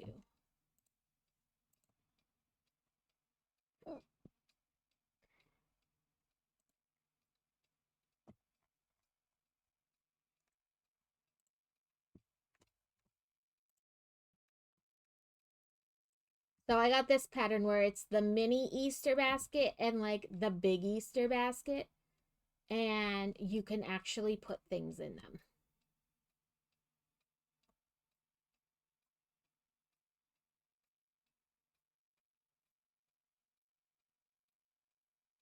I love that her stuff, when it's like a box or a basket, you can actually put things in, like these big presents. Like it's a mini present and a big present. You can actually put things in the box. I love that they become functional. Because I like a lot of this stuff, but then I feel not bad, but I'm like, it's just completely stuffed. So it's a box, but it's a box you can't put anything in. So I like that her patterns for like the boxes and the cauldrons and stuff, so you could actually put things in them.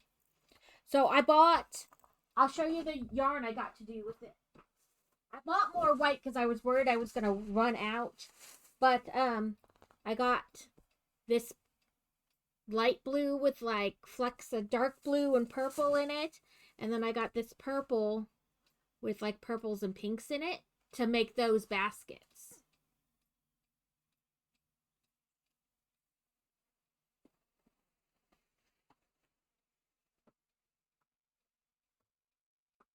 So let me see what colors we need for our temperature jellies for the Thursday, Friday, Saturday. My brain is like, yes, the days.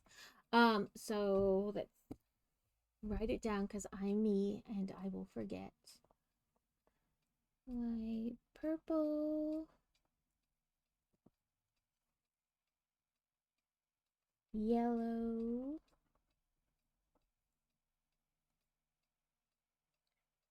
blue,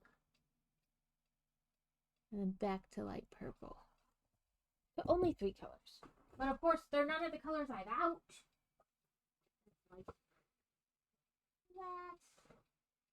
That is very much like...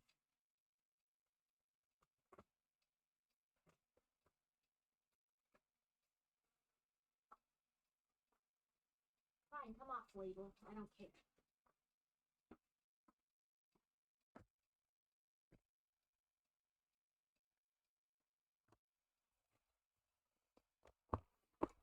Okay, so our jellyfish this week is going to be light purple. And I'll pull you guys back up so you can actually see what I'm crocheting and not nothing.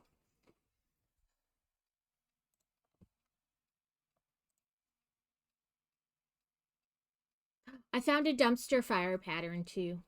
It was a free pattern. I was like, I feel that. Yes to the dumpster fire.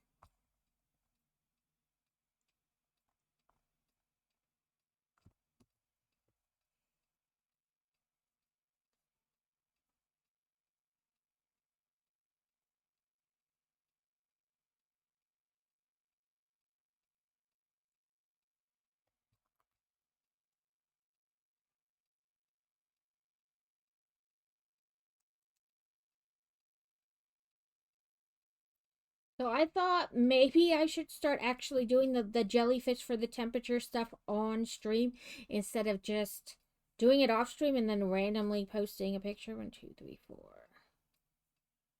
You know, you guys might actually, it might be beneficial to actually do it on stream.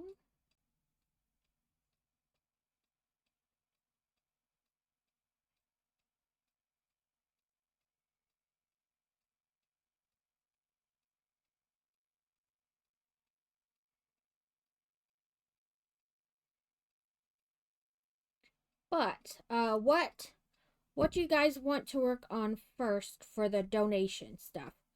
I have 2 skeins to do 2 big jellyfish, and then I really didn't know what else to do. I thought the meatball jellyfish because it's a spaghetti dinner, so it would be cute to donate that, like it would go. And then maybe um sorry. Maybe um dinosaur nuggies. And then I have like the Piceratops and the Cakelosaurus. And I still forgot to go turn that light on during the break, even though I walked right by it.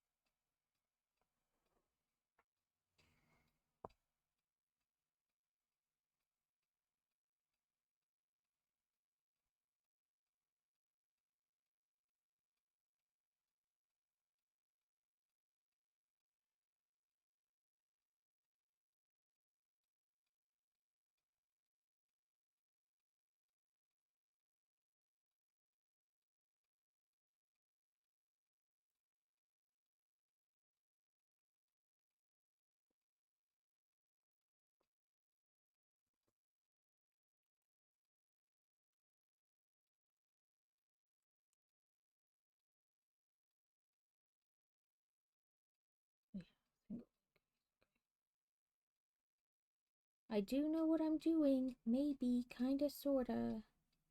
Sometimes. It does not want. There we go. I was like, it does not want to go in there.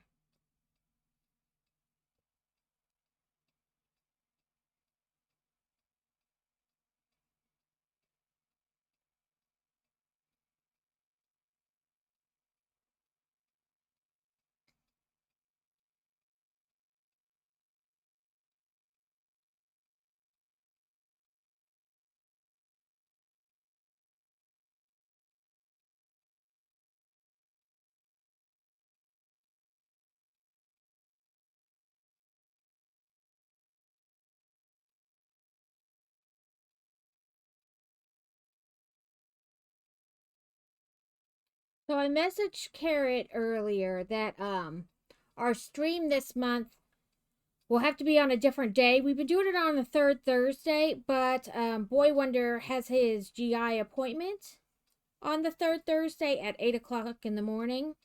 So obviously I can't do it that day, but it'll probably be the same week, just a different day of the week. And the next week is spring break. So I won't stream on Thursday because we're going to go visiting. We're going to do things that day.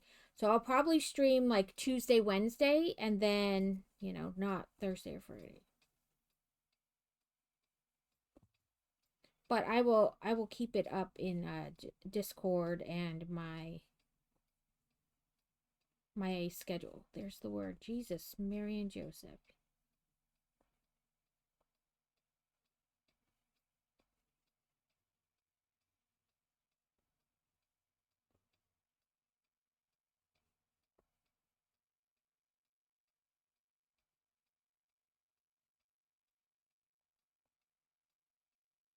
So I gave the weird kitty to the cat. She just stares at it.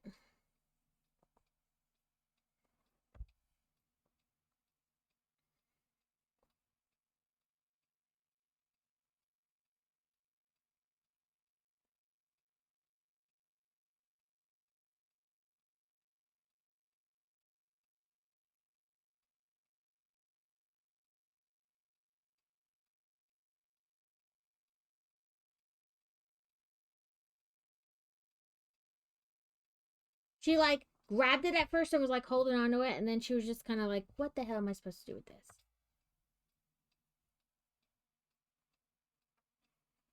And she's like, "What is this thing?" Oh my god, Alex. So you know that video that goes around where the lady like goes like she's chewing the dog's foot and the dog is like I did it to Kitty last night. I was like, I'm gonna eat your paws, and I didn't even put her paw in my mouth. I just went like near her paw. And now if you make that noise near her, she's like, no, don't eat my paws.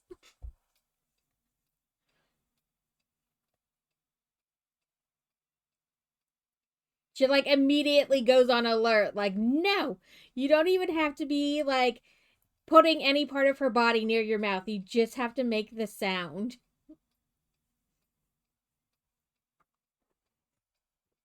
Pull all the yarn out. But don't make a knot. Don't make a knot.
So, since it's springtime and the birdies are out, she is like all up in the window, like, oh my God, oh my God, oh my God. And then she starts like scratching at the window, like she wants out and she wants to get the birds.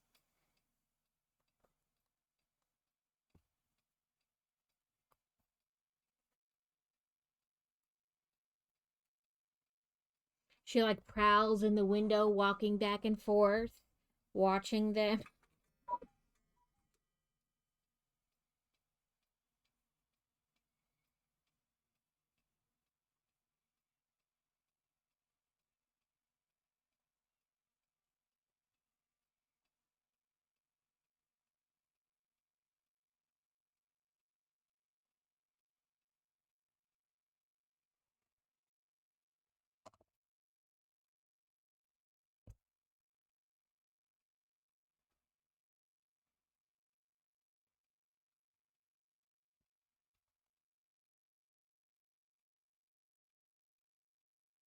Okay, crochet hook. There we go.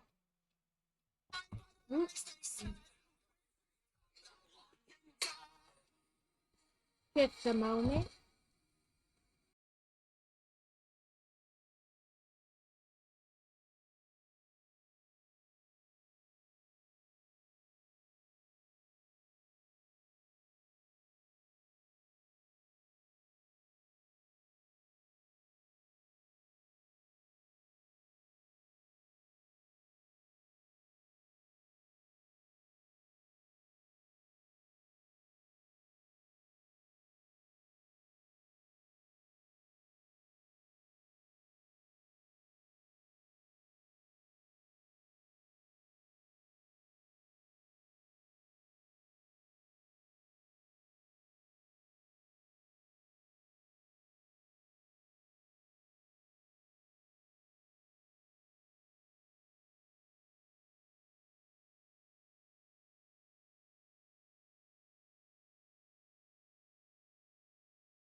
Sorry guys. That was children's called back the same day. I figured they wouldn't call me till tomorrow, but they called today to schedule her audiology test, and then they, of course, there's no availability till May, so 2 months from now. So yay. But we've had worse. So where you had to wait like 6 months. But sorry about that, guys. I am back. Welcome in, Dress Up. I hope you're doing well today. We are working on our temperature jellyfish. We finished our crab cake. We just had a little bit left on it to do. But we finished our crab cake, and now we're working on our temperature jelly, and then I don't know what else. Oh, ads. I'm talking to only a few of you. Sorry.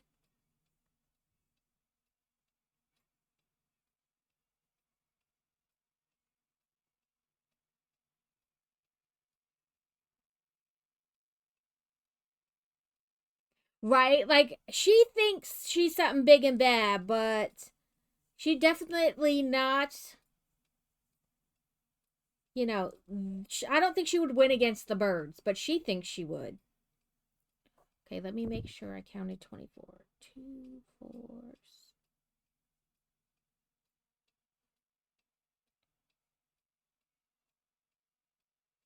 yeah, she weighs like 6, maybe 7 pounds. That bird would just carry her away like she was nothing.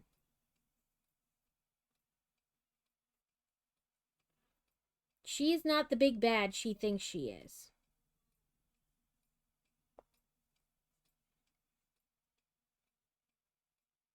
Woo! Dress Up is streaking. 1, 2, 3, 4, 5, 6. But yeah, that was children's. I'm surprised they called back. Thank you for contributing to the community challenge. Okay, put your eyeballs between 6 and 7. Well, I need to do row 7 before we can worry about between 6 and 7.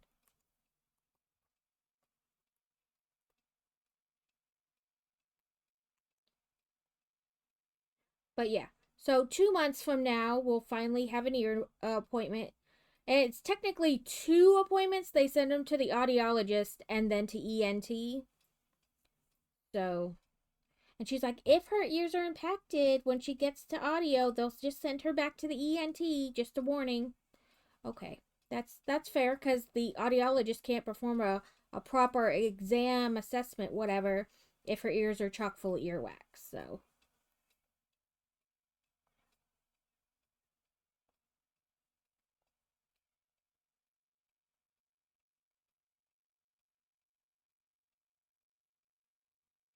I totally lost count.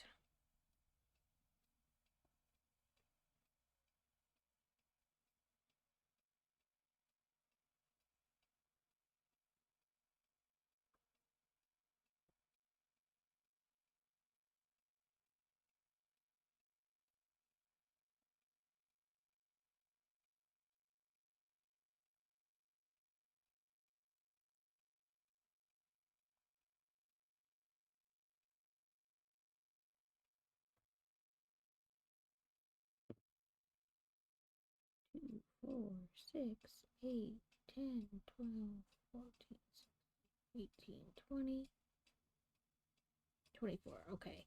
And we want our eyeballs. Do we want colored eyeballs or plain eyeballs? We have white eyeballs, red eyeballs, goldish eyeballs, green ones, blue ones, just black ones.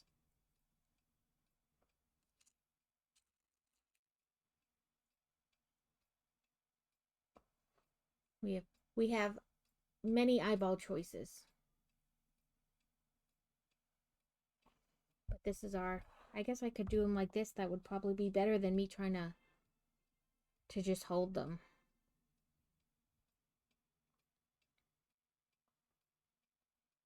You could see what they look like against the yarn.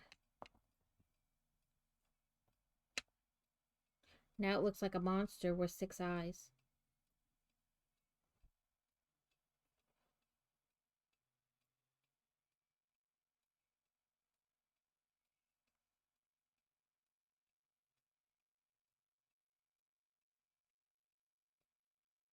White ones?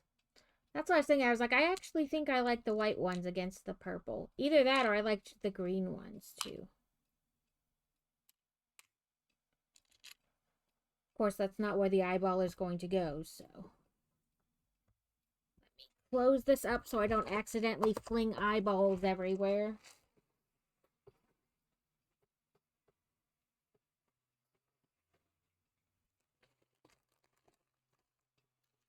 And there were so many eyeballs in this little container that one fell out, and I just threw it in here because I didn't have this other part open. So, where did you run away to?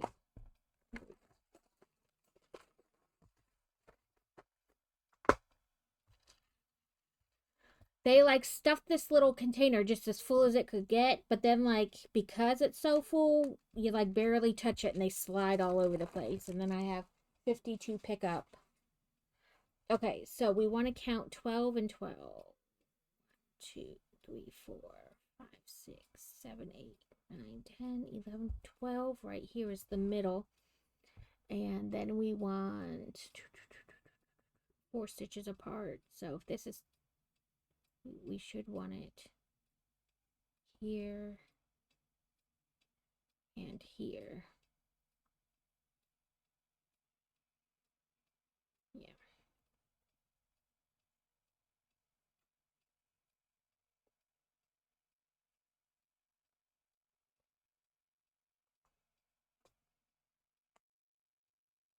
Come on. There we go. Didn't want to get over that second bump. There we go.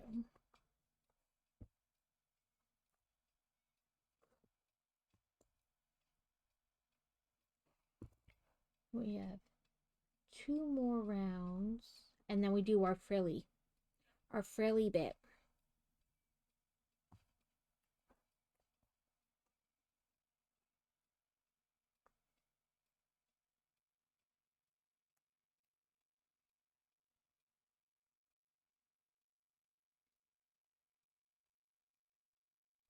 So I saw somewhere somebody, it was on like a music thing. People were talking and they're like, you know what band I'd like to see, or bands I'd like to go see on tour? I'd like to see Seether and Breaking Benjamin go on tour together.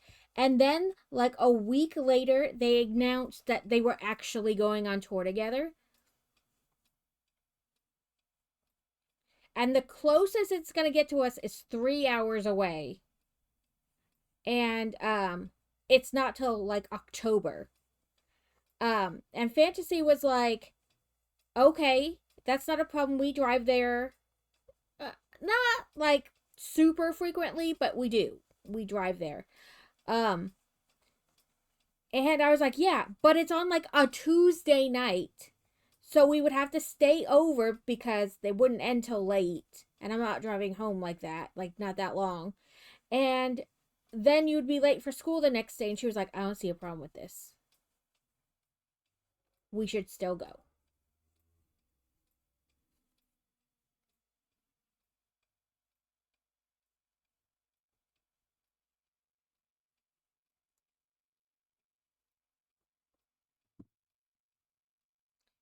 Apparently, I can't count and crochet on stream at the same time.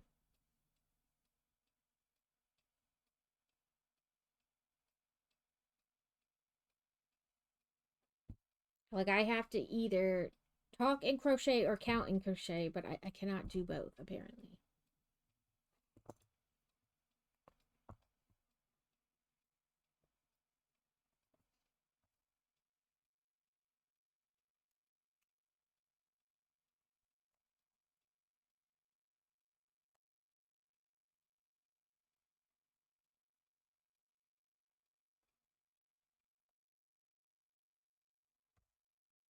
Oh, I learned a new pokey code in Carrot Stream this morning. Somebody did it. So you do Pokey Bank, and it'll tell you how much money you have and stuff.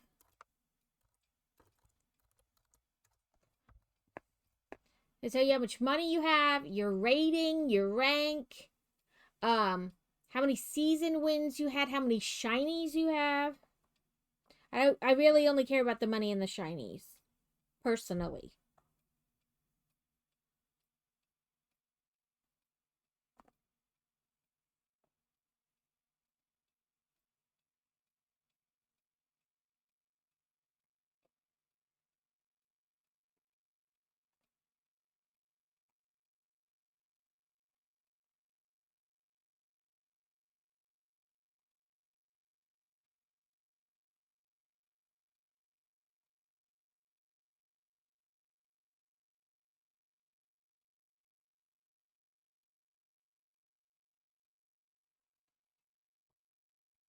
What are you trying to get a knot for inside the yarn thing? Like, really?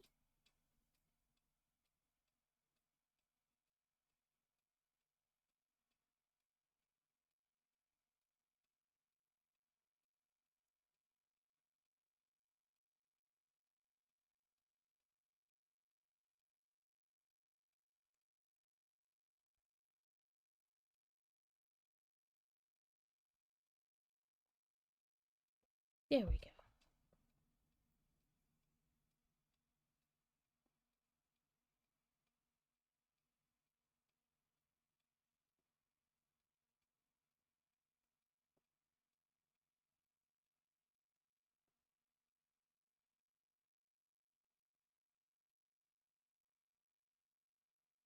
$24.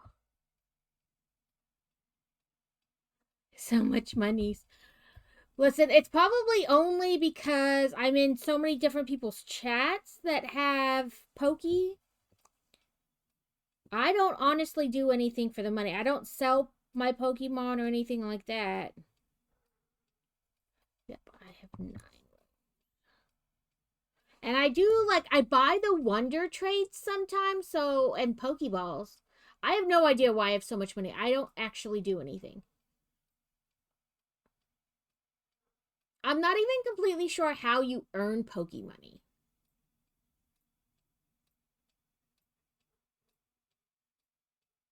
Honestly, I don't know. So a half double crochet and a double crochet, then a half double crochet all in one, and then slip stitch into the next. Okay, so half,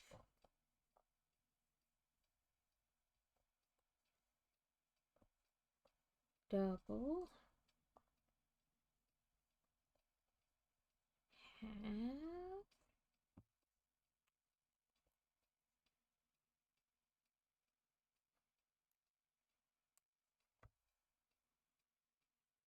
okay. Let's put that through there so we don't make a mess.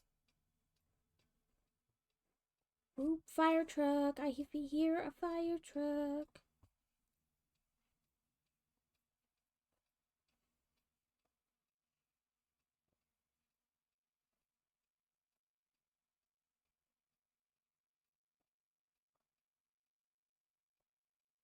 I used to know how you earn Pokemonies, but I've forgotten how you earn Pokemoney. I think it's just being in chats, but I don't honestly know.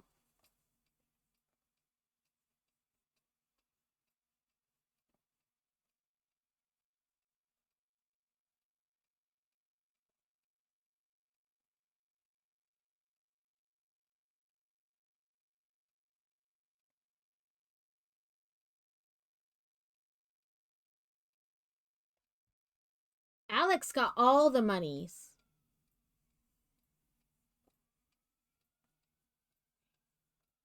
Personally, for me, I just like that it tells you how many shinies and how much money you have. Not that I, like I said, know how you get money. Like, I know you can sell your Pokemon for money, like duplicates. But I've never done that. I've always just like wonder traded them. And in the beginning, I really tried to keep up. Like, I tried to like every 4 hours when you could do the Wonder Trade. I tried to do one. And now I know you can buy like the token that it lets you do it more often.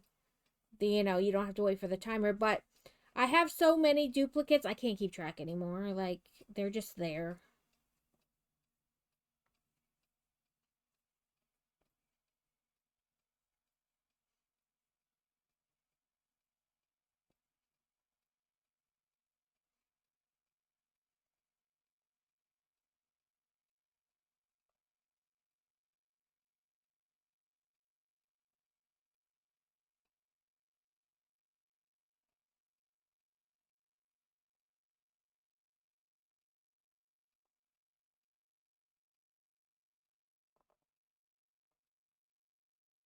Did I see you say you would spend channel points for duckies, Alex? I thought nothing could make you spend your channel point.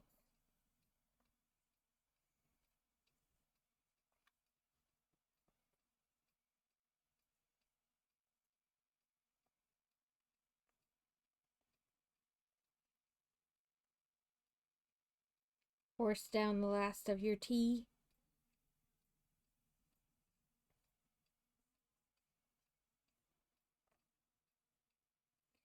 Yeah, you need the nutrients so you can get over the bug.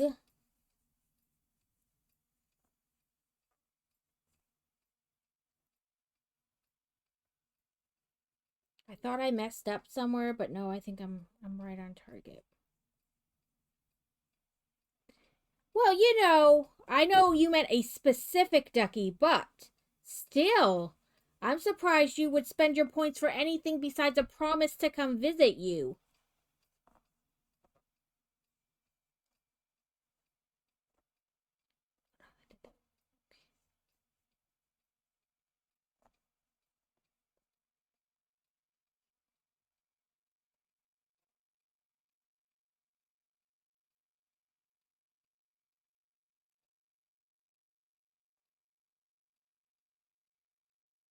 What exactly does a murder ducky look like?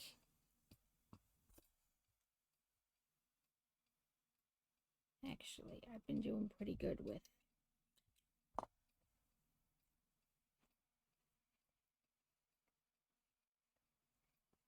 So there's our the body of our jellyfish.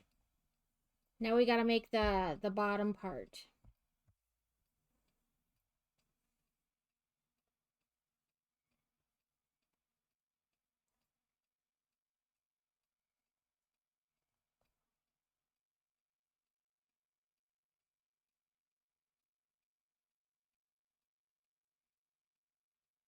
Is it just a ducky with a knife?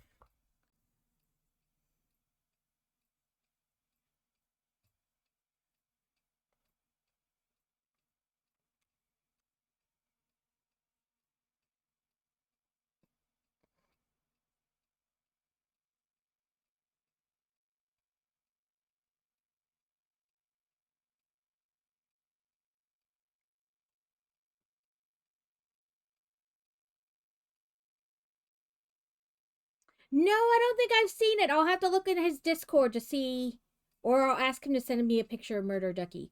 I have not seen Le Murder Duck. I put this hook in here, but I don't think it's helping me find the...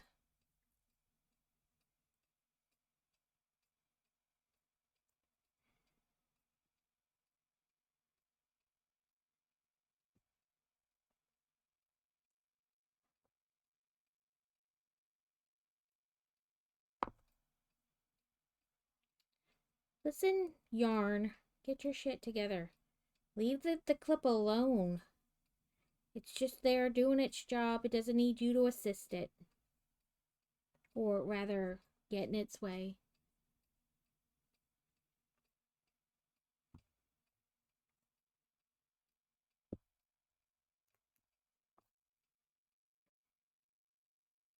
So I bought a carrot sweatshirt.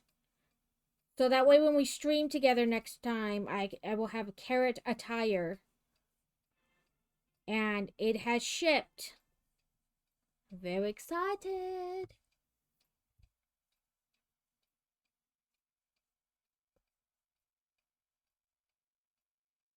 Ah, let's in here.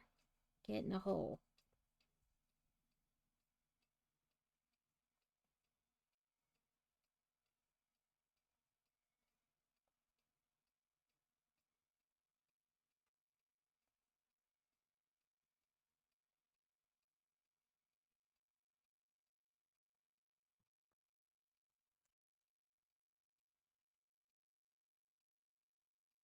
Yeah, okay.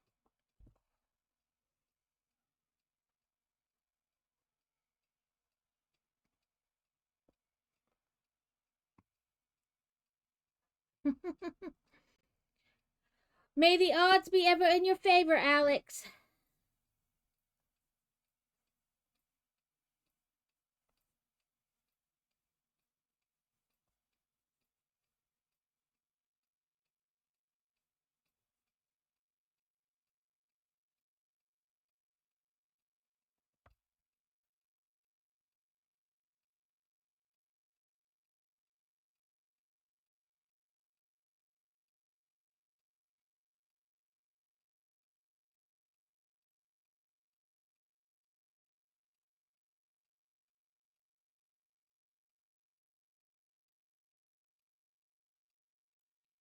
The other part of the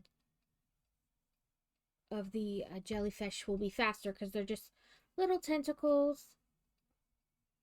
Then we need to start on our first project for the donation thing. Do we want to make a regular giant jellyfish, a meatball jellyfish? We can do dino nuggies, or I have a Piceratops, and a Caeculosaurus. I don't know. Honestly, I want to make things, but at the same time, I'm like not sure entirely what to make. If you guys were going to a silent auction and there were to be crochet food pun themed amigurumis, what would strike your interest?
Oh, and I oopsied this. I did both loops, not just the front loops. Oh well, it's done now. We'll figure it out.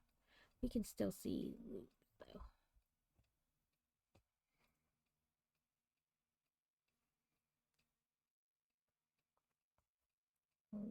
Nice long tail for sewing.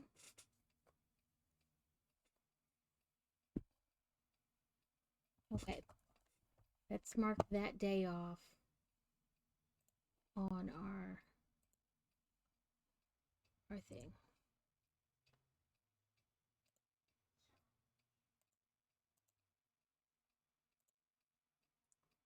Okay, then the 27th was also the same temperature, so we get to do a tentacle in purple.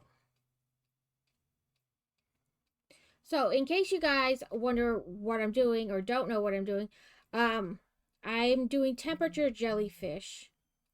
So, for each week of the year, I do a jellyfish. The body is one day, and the other 6 days are tentacles.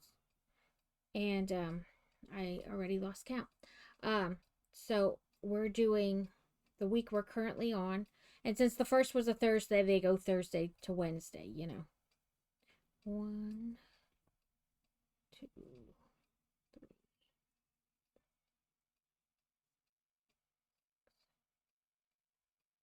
9, 10, 13,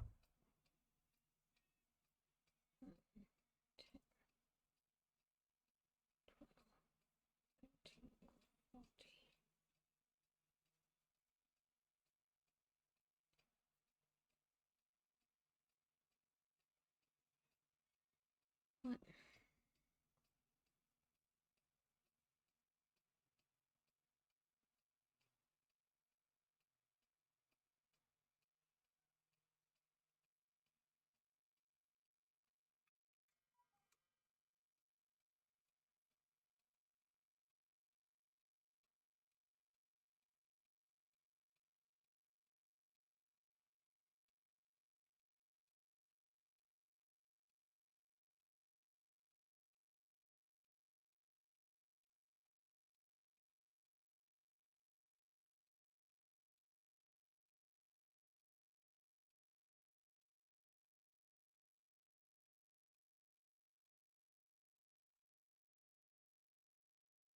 We chain 21 and then we do 2 single crochets in each and it makes it twist.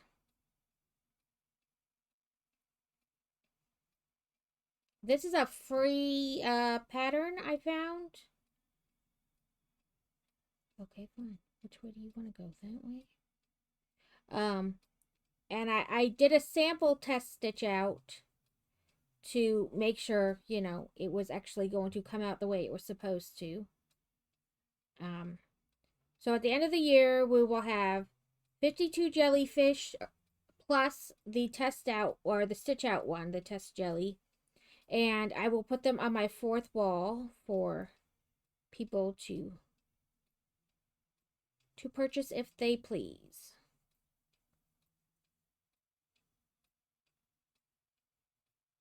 I've been taking a picture each week and putting it in the Discord.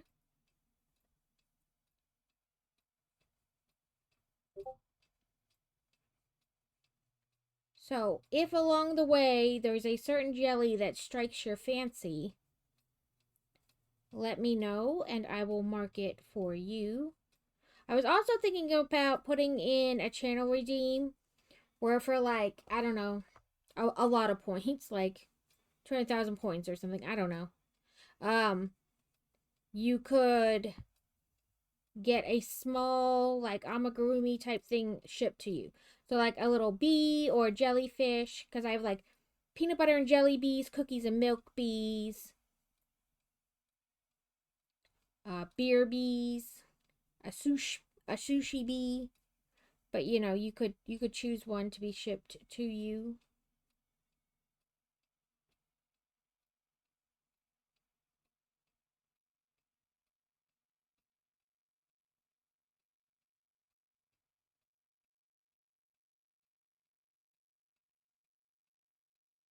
Come on.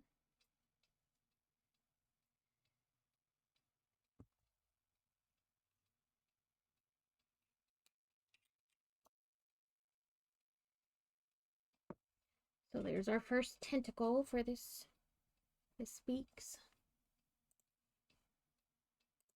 Then it was 81, so that's yellow. Oh.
When I was at the store yesterday getting stuff, they had a yarn that was like Perry the Platypus.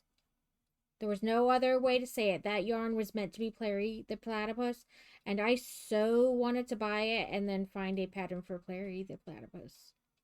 Like, the urge was very strong.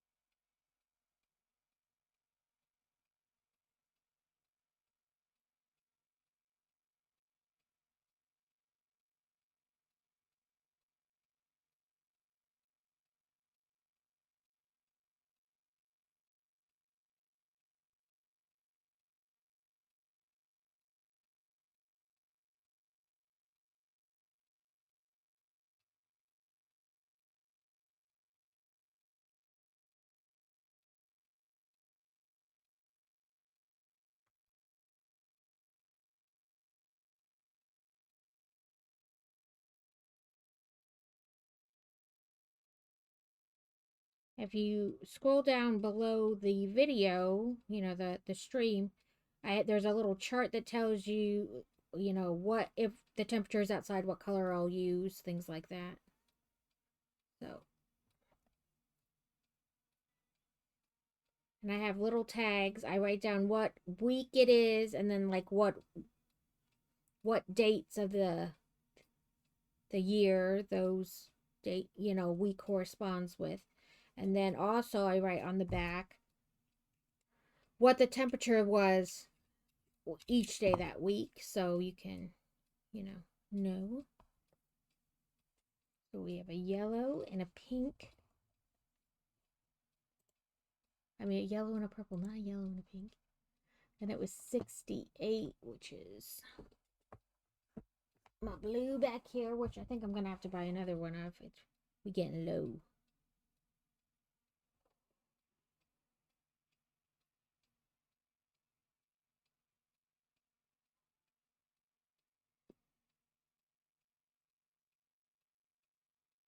It's like, where did I tuck that in?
If nobody has a suggestion, I think we'll start with the meatball jellyfish.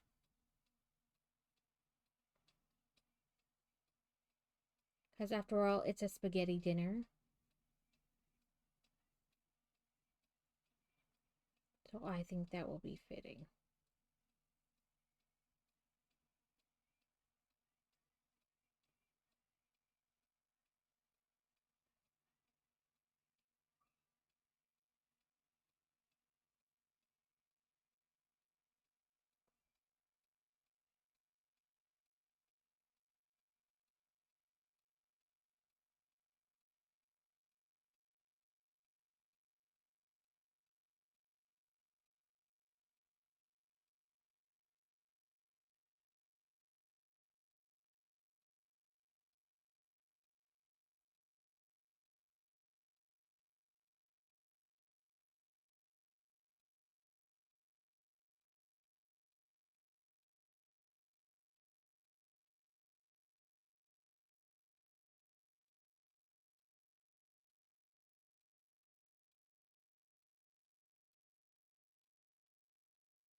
Okay, we only have one more after this? Yep.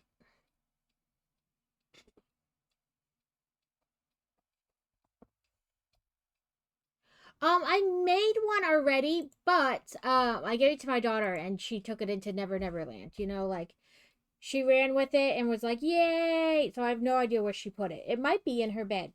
In fact, that's probably honestly where it is, but she has a platform bed and I'm not climbing up there for it. Okay, light purple again. There is an end somewhere.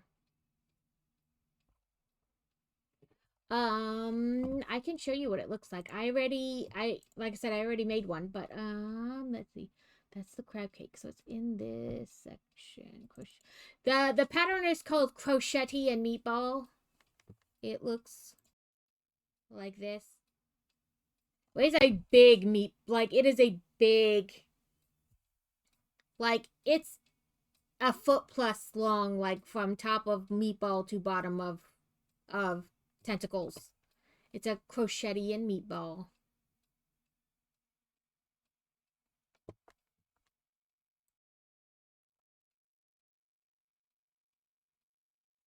I never know what to make. Honestly, I just never know. Like, I want to make all the things. So I was like, somebody tell me what to make. And I know that's not very adult, but I don't care.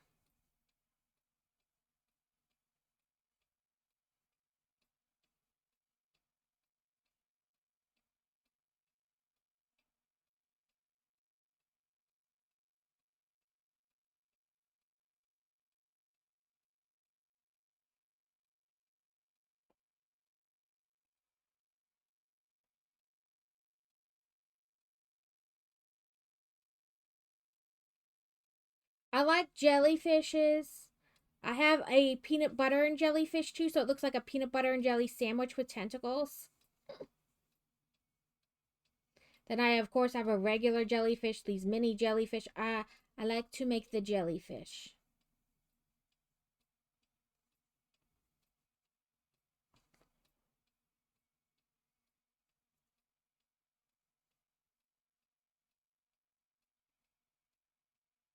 I need to find a kraken pattern.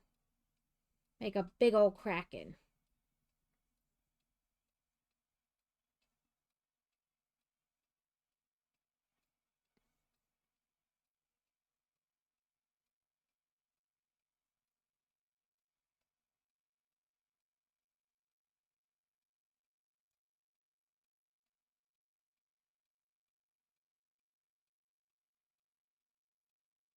But I figure it's a spaghetti and meatball dinner. So they're only allowed. Okay, so it's kind of a lengthy explanation, but the state of Arkansas does not consider archery a sport, it is a club. Therefore, they are only allowed to have one fundraiser a year.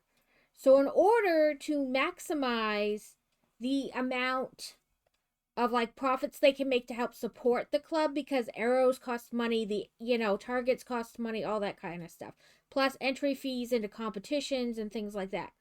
um so um and they can't call things an auction because that implies gambling and you're not allowed to do that. So they have a dinner that you buy, yeah, a spaghetti dinner that you buy tickets to, and then at the spaghetti dinner they have a silent donation dessert thing, like, so you tell them how much you'll pay for this dessert or that dessert. And then they also do other things, like they have people go out into the community and try to get items, as well as like parents donate stuff. So I'm making crochet stuff to donate for them. Last year I did 2 jellyfish, but then I got a kidney stone like the day before the thing, so I couldn't even go to it. I was passed out in bed, basically comatose from the medicine. Um, so this year I've learned to make many other things, like gotten better and learned to make other things. So I wanted to do other stuff, and I was like, I just don't know what to do.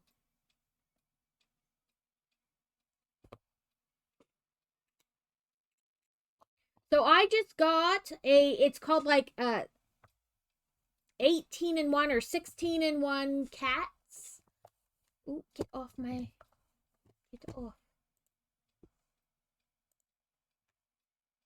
It's really like two patterns, so like two types of patterns.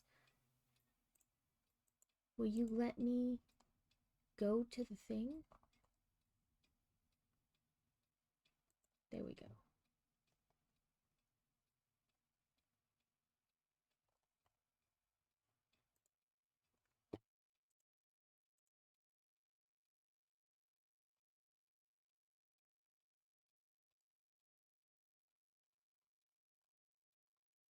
It's being weird. 16-in-1. There we go. So it's like 8 and 8. Yeah, some of it is super fluffy. So I just got these. So you get 8 different of these type of cats and then 8 different of these kind of like chunky cats.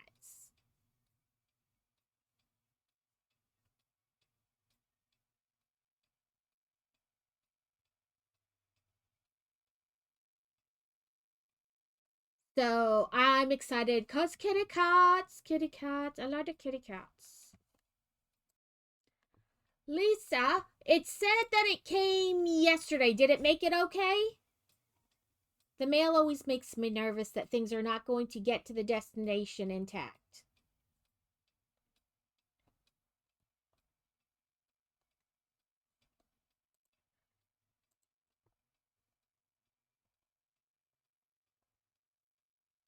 My purple is having a crisis. It's falling apart.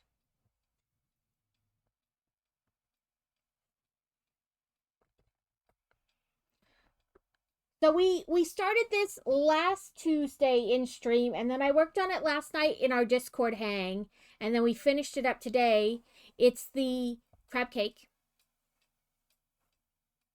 and it is super soft and squishy because he's cake, and you want soft cake.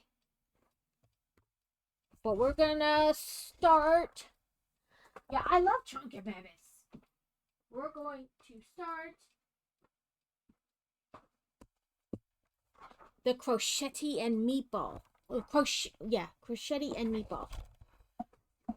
I don't know, whatever it's called. We're starting that.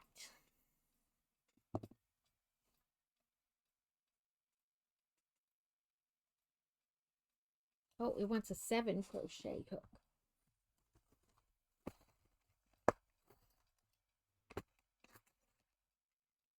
Six. No. 6.5 is this big blue one. It is.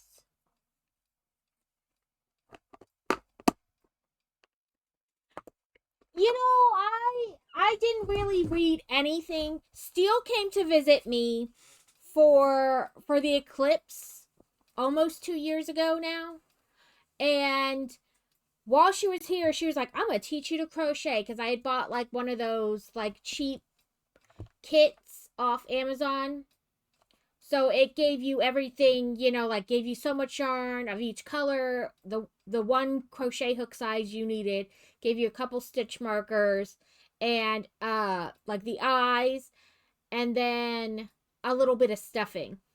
And she's like, I'm gonna teach you how to crochet. And she did. And then I was like, I just started making anything. I bought this kit off Amazon for like $35. It was a bag. It came with some fairly cheap, not great yarn, but in the beginning when you're just practicing what to make, does it really matter? You know what I mean? A bunch of little skeins of it, and and it came with this box. So 2 full sets of crochet hooks. It came with some more stitch markers. It came with some needles to sew in your ends. And I just started making every little free thing I could find. I made like a little carrot, a little goldfish, a little this, a little that. And then I found a pattern for this big giant jellyfish, and I was like, I read through it and I was like, it seems fairly simple despite the fact that it's large. And I bought Bernat baby blanket yarn in a variant, because she in the thing used baby blanket yarn by Bernat, but she used like two specific colors. And then the tentacles were like, the jellyfish body was all one color, but the tentacles were two different colors. And I just bought a variant and used the whole skein to make this big giant jellyfish. And I showed Steele, and she's like, how in a couple months did you go from not being able to crochet to crocheting that?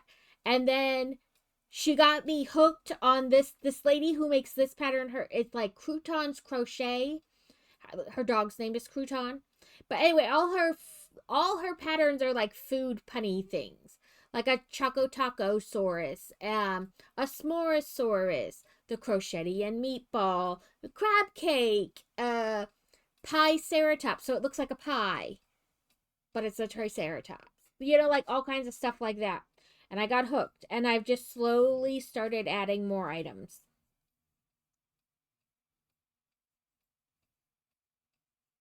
But I didn't pay attention. I just pretty much almost started with the Chanel Bernat fluffy yarn, whatever you want to call it, like right from the get-go.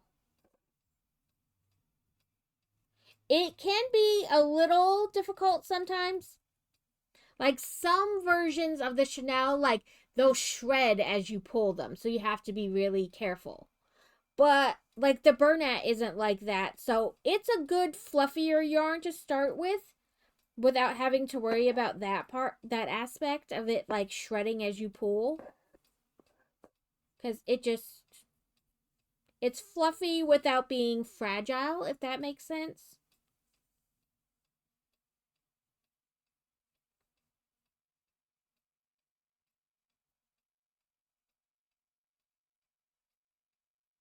And I tried making stuff with acrylic and quickly learned I didn't like that. I was like, I don't like this.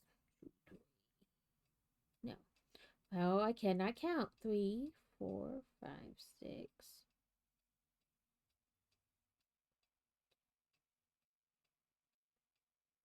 Okay, yes, that's 8. My brain is like, we cannot see, we cannot count. And I always keep like a little notepad type thing and pen, and I just mark down which round I finished.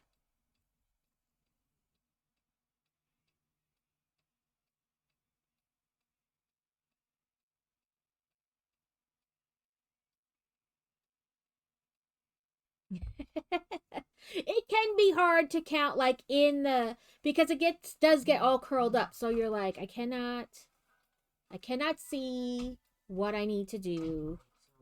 Teacher canceled the school class because the internet was being weird, and the internet guy would only come from around 3 to 5. So yeah. Okay, you still gotta do the work assignment though. I did the math one. I got 5 out of 5. Okay. Just letting you know. Okay, thank you. That is Boy Wonder.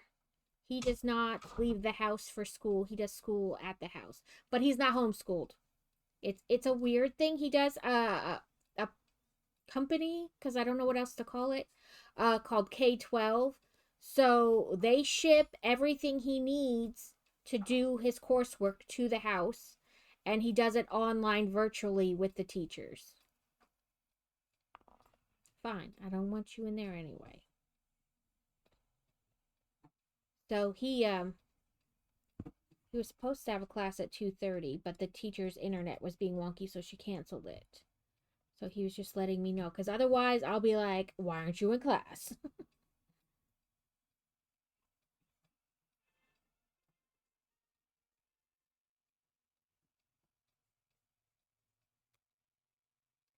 He does it because he was having trouble in school. Not like trouble, like he wasn't understanding the work, like bullying. And so that was, school didn't seem to care, despite the no bullying, we are what, no tolerance for bullying. It didn't actually seem to be that way. So we decided he would do this at home. And now he's been doing it, a little over 2 years. He did he's doing his freshman year now, and he did all of 8th grade, and he started like halfway through 7th. So he's been doing it a while. Yeah, for him it's just better.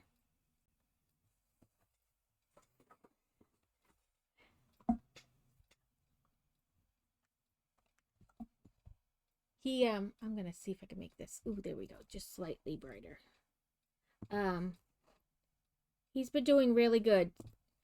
For a while, we had been trying to get the school to let him do advanced math. If I understand, like, he wasn't ahead in everything, but they just kept saying no, no, no, no.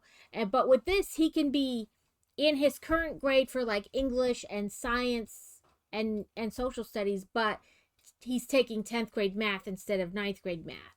So, it works all around. It's just better.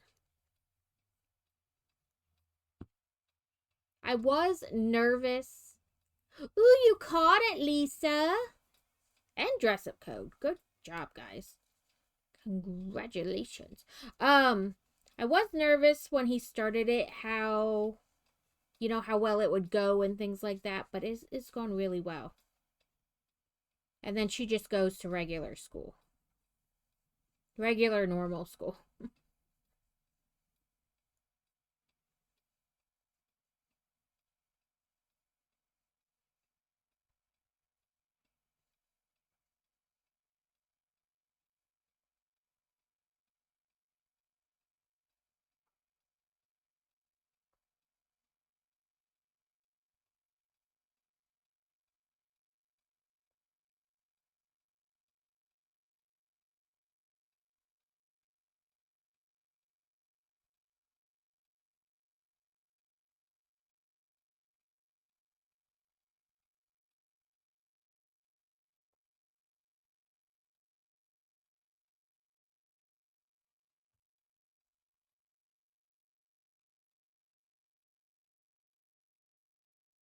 Yeah, like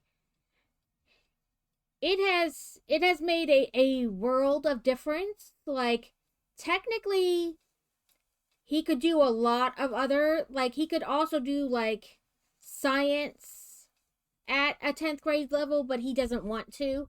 Or he could do like the advanced course, like how you have like standard, then you're in an advanced track, and the next grade he could do advanced, but he doesn't want to. But the math was so easy that he would get like bored and almost like, then he would start to seem like he was falling behind, but it was mostly because he was bored and so he wouldn't do it, more than that he didn't understand it. So it has helped a lot. And he likes this because he doesn't have to wait till that class to do the work. So he can do all his work in the morning and really just do whatever he wants in between, and then, go to the scheduled online, like, the virtual class itself later. And if he's not positive about what he's supposed to do or doesn't completely understand, he can just wait until that class and be like, "Oh yeah, okay, that is how I thought it was, or that's what I thought it was." Okay, no, okay, now it makes sense, and then do the work. So it works all around. And if he has questions, I help him. Like, okay, what don't you understand? See if we can work it out.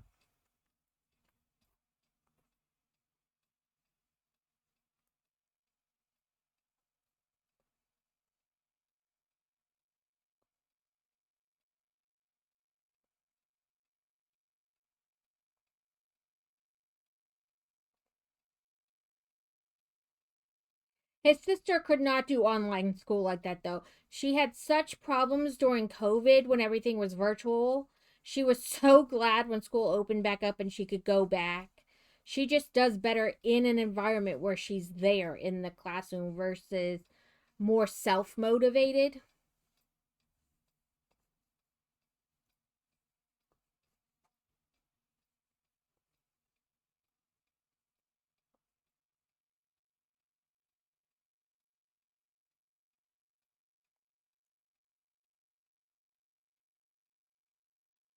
Plus, she does the archery and she's got like all kind of after school stuff and clubs she's in, so she likes regular school.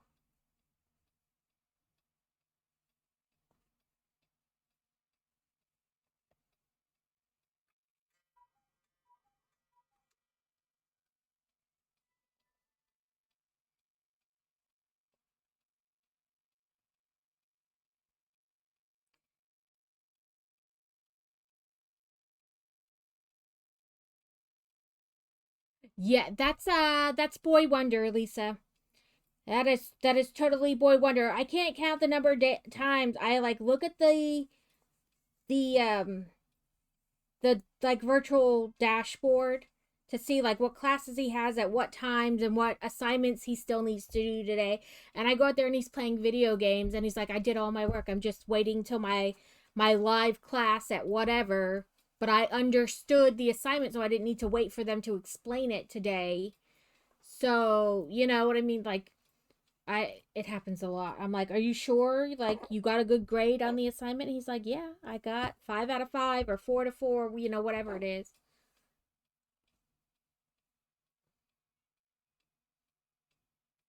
Yeah, she just did not do good on the virtual, like self motivated. She needs to be like in the classroom where there's like, you know, even if it's subtle encouragement that you don't even realize there's like a flow to the classroom. Like, we're going to do this now, we're going to do this now, we're going to do that. And so she likes that versus having to decide, like, which assignment do I do first? Which, you know what I mean? Like, it's better for her inside the classroom. Okay, 3 and then an increase.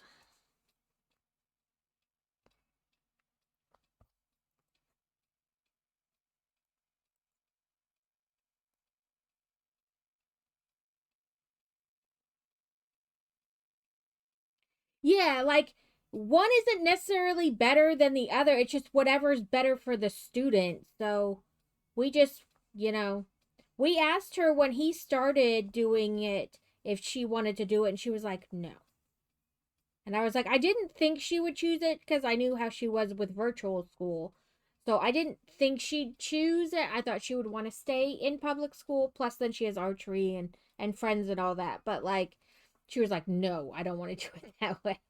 That'd be horrible.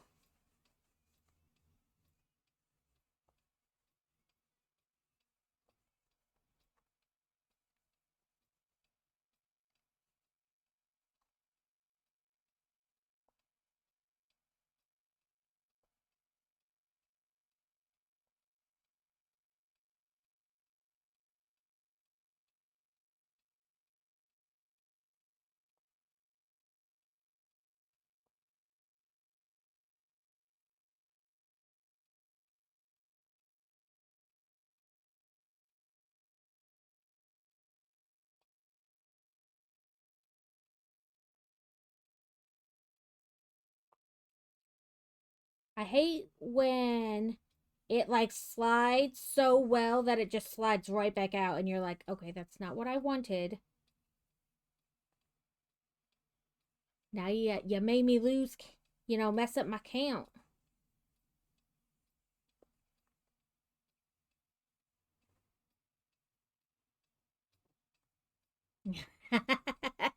Because they know you want the foodie foods.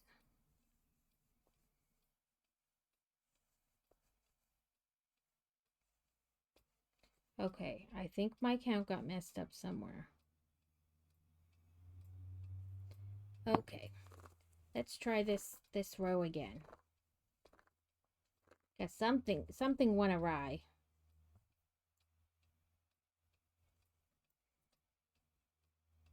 I kind of felt that way halfway through the row, but I was like, nope, let's go to the end and make sure. 2, 3.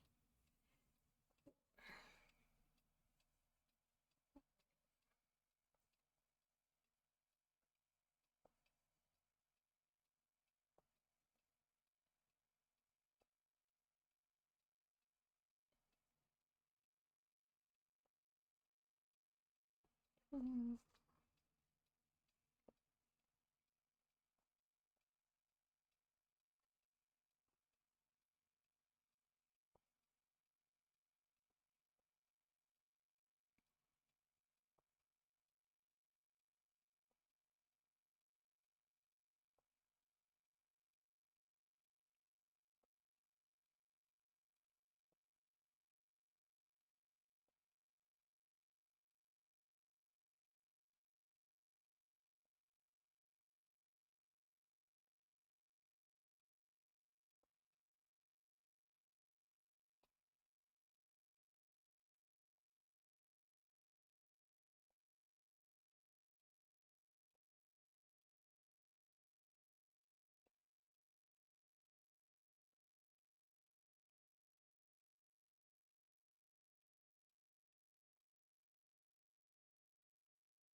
Okay.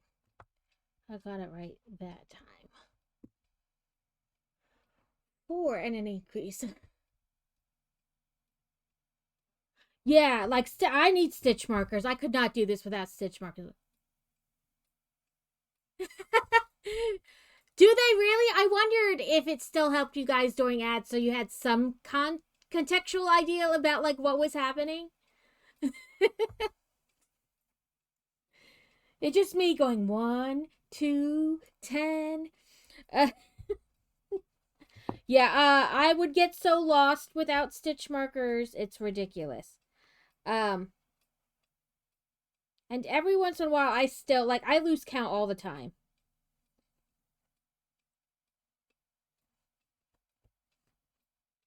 Let's tuck this.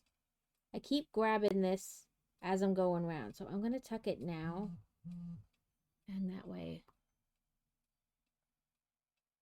That's amazing. I'm so glad that it works for you. I used to use other closed captioning. And I don't know. Carrot found this and I liked this one better.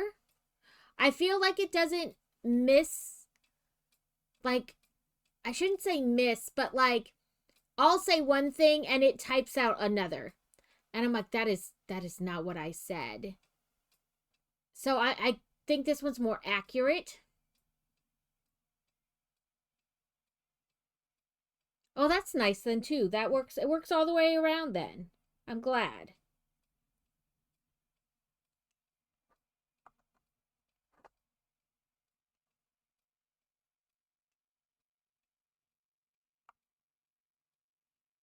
Come on. Why are you being like this? Fine. You're tucked in enough, I guess. I'm going to start pulling at you though. Right. It's I feel like it's far more accurate than the other one I was using was. Like it would say all kinds of weird stuff and I was like, I don't even have an accent. So it's not like my accent is causing it to like think I said something else because I don't really have one. Or at least I don't think I have one. I live in the South, so everybody has an accent compared to me. 2, 3, 4, 5. But yeah, I think this one's far more accurate.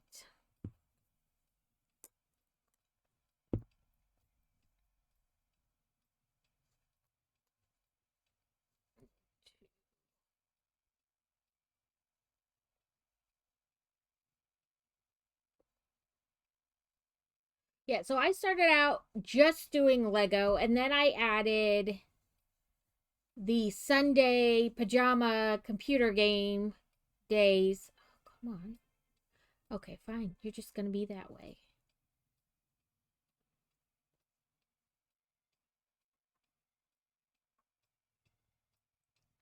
Yeah. Yeah, that's what I mean. Like I understand the fact that like I think I don't have an accent because I sound the same to me all the time. But sorry, my brain just like farted in the middle of that sentence.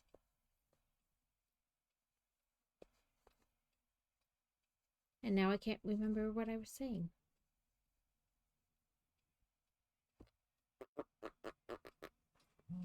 But yeah, I live in the South, so to me it sounds like everybody else has like a really like thick accent. Go away. Like none of my notifications want to go away.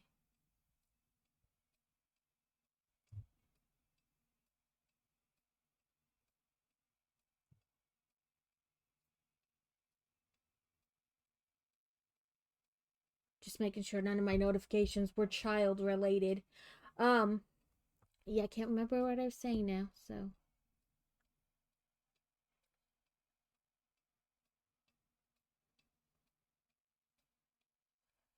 It'll come back to me eventually. Oh, I started out doing just Lego and then it did come back to me. I added in like the Sunday game day and I've wanted to add a more consistent craft aspect to it, but I was like, I don't really, like right now, I can't really add another day in. I've added like a short Discord thing once a month and a short like book after dark where we talk about books once a month, but I couldn't add like another full length stream in right now.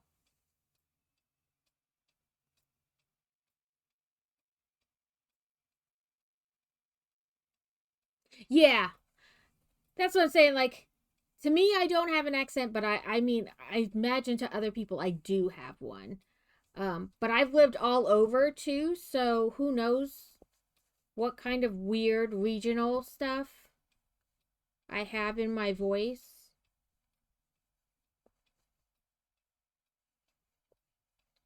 Um, but yeah, so yeah, it totally is that.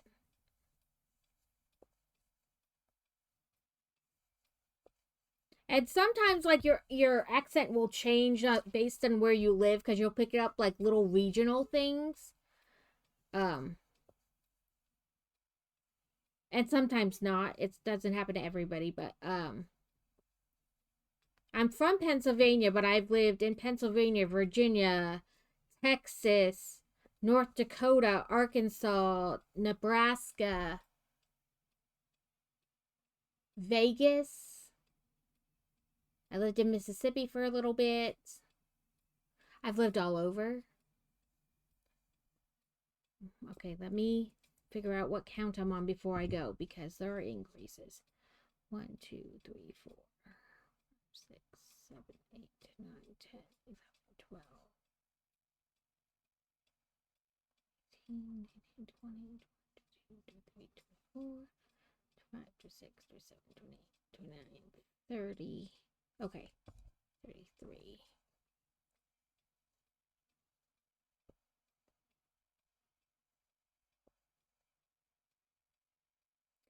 So I decided to do crochet March because my daughter has the thing next month, so this will allow me to make things for that, plus add a little craftiness to the channel.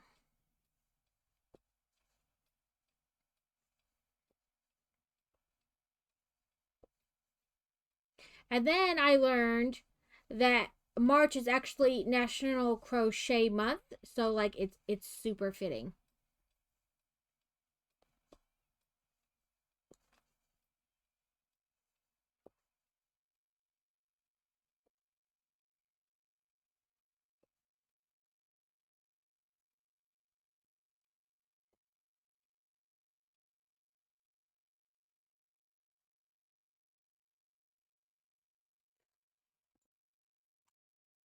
The more stitches it gets in the round, the more I'm like, I lost count 75 times. Let's pull out a ton of yarn.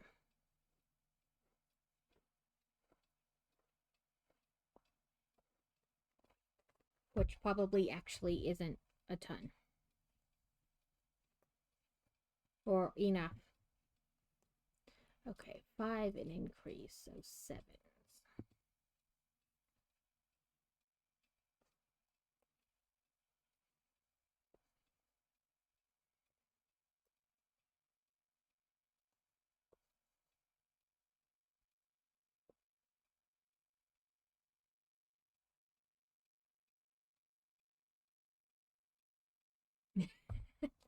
So I don't know where I picked it up or like if it's just like one of those things some people have and other people don't, where if I am around somebody enough, and it doesn't even have to be really that much, and they talk with like a noticeable accent or they do certain things, I will pick it up and start talking that way even if I don't mean to.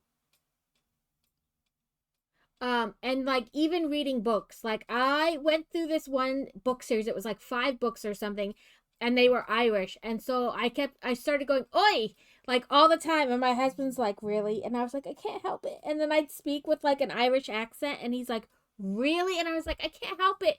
It just happens. I just start to mimic. Like, I can't help it. Like, it isn't something I consciously do.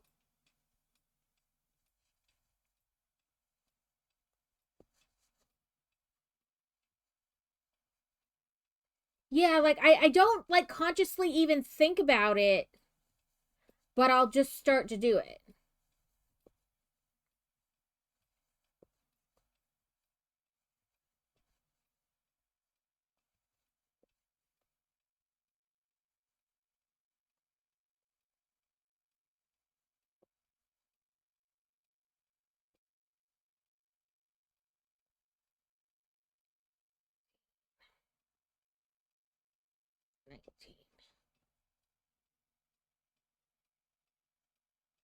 Yes, and then you just start talking like that. Like, it it's not something you consciously think about, but you just start doing it.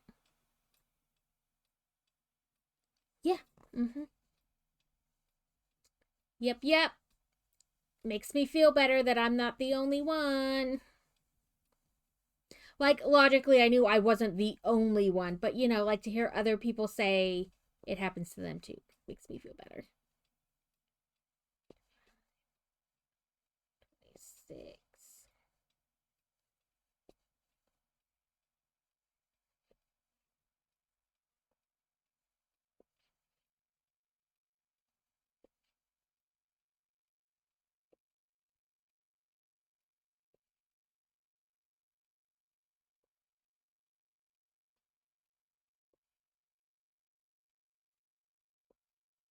I feel like I'm like making a giant frisbee at this point.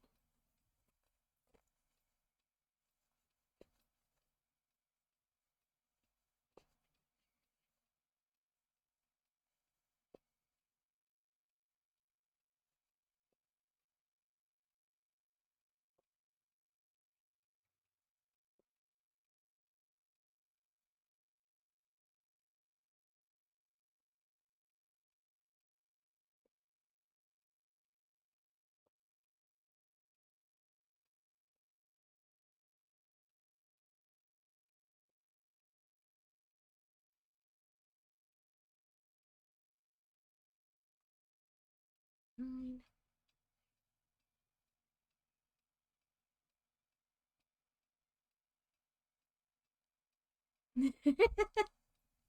uh so my husband would lose his like southern twang because we lived in the Midwest and the North a lot for a long time, and whenever we come home to visit, it would like come back with a vengeance, and I'd be like, "Whoa, dude." He's like, "What?" I'm like, "What do you mean? What?"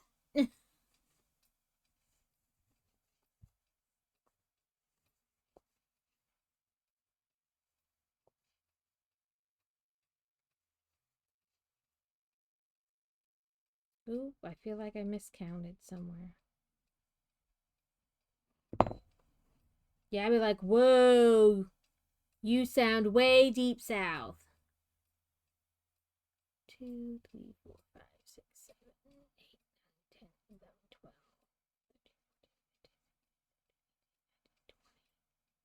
23, 26, 29, 30, 36, 37, 38, 39, 40, 41, 42, 46, 7, 48, 49, 50, 51, 52, 53. Okay, I just miscounted. Like where I was before. Because I was like, I have too many. But I don't have too many. I just counted ahead one somewhere.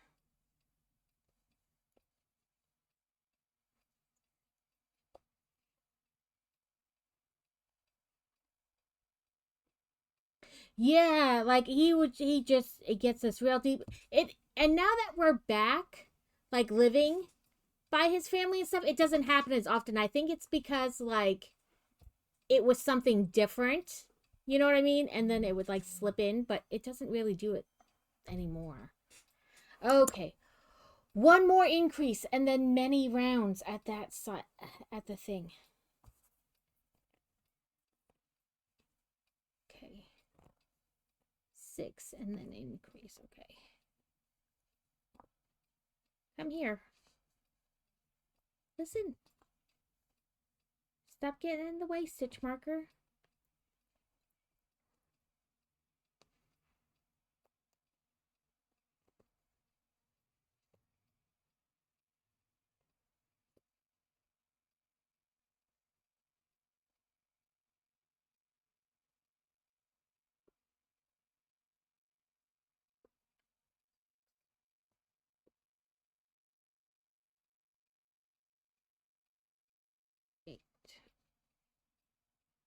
I've been counting to like the number and then stopping and doing like the increase of it. You know, like okay, it's an 8, so 6 and then the increase. So 6, then 7, 8, you know, 14, 15, 16. But I almost missed it on this one already. 1, 2, 3, 4, 6, 7, 8. 9, 10.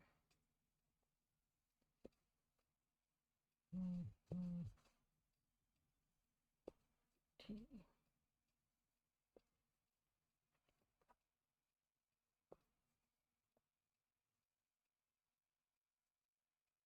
So, where we live, well, really the whole state of Arkansas, the kids have to do community service to graduate. So, like, they need 75 hours total over the 4 years.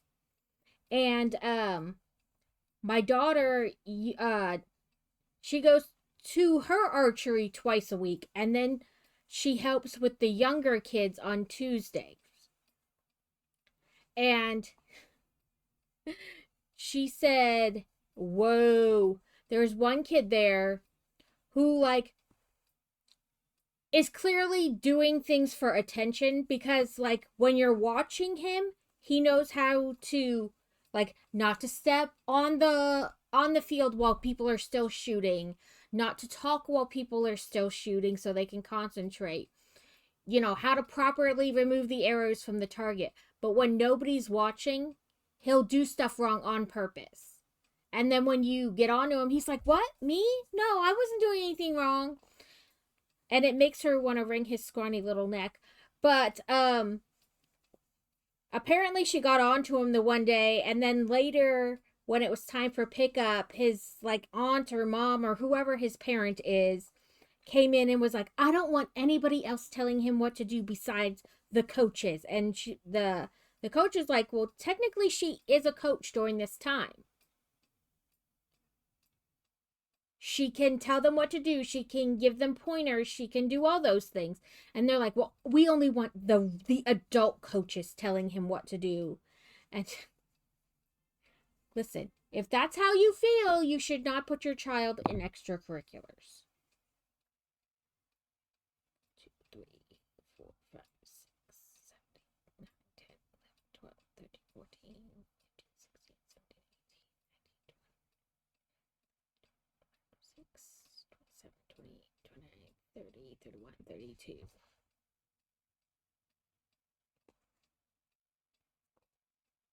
Yeah, and so my daughter was like, the coach was like, okay, whatever. And then she like told my daughter that it didn't matter. He's doing something wrong, you tell him to stop. Right, like then you need to be with them all the time.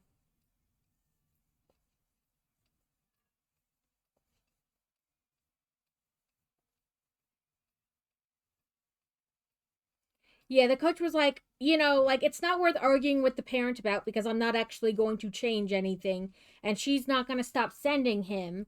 He's still going to come to archery.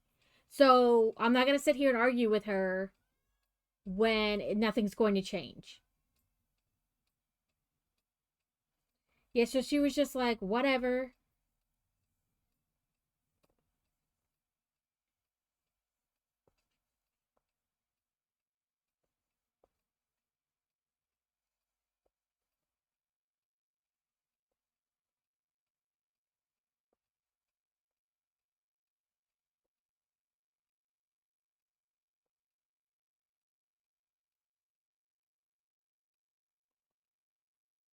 Oh, no one caught it. Rude. I think it only counts the first time, so it's all right. Um, but yeah, like the coach was just like, whatever, and she's like, there aren't enough there aren't enough coaches to supervise all the kids all the time and see what's going on like when you turn your back, right? Like, so she's constantly like telling the older kids like, please come help out, please come help out, it counts towards your community service time, you know. And she's happy for them to help out. She's like, I'm not gonna go then and like agree with them that nobody can tell their kid what to do besides the adults, when it's your job to get your kid to acknowledge that right now, even though she's only a couple years older than him, she is the coach and he has to listen. And better yet, why does he act like what he's doing is okay?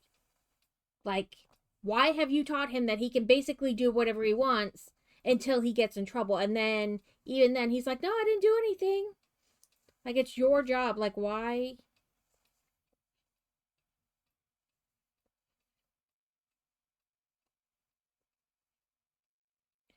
Okay. We are up to 56 stitches in a round. Yeah, and they're like junior high kids, so they don't even get to go to competitions. Yeah, like, you can't tell me what to do. Well, yeah, I freaking can't. Like, your boss can tell you what to do. Like, anybody higher up than you can tell you what to do. Like, even people your own like at a job, your own level. If you're doing something wrong that's going to come around to bite everybody in the ass, they're going to be like, stop that, knock it off, why the hell are you doing that? And you're going to either have to listen or face the consequences. Like, telling him that nobody gets to tell him what to do except for his mommy is not setting him up for any kind of good enforcement later.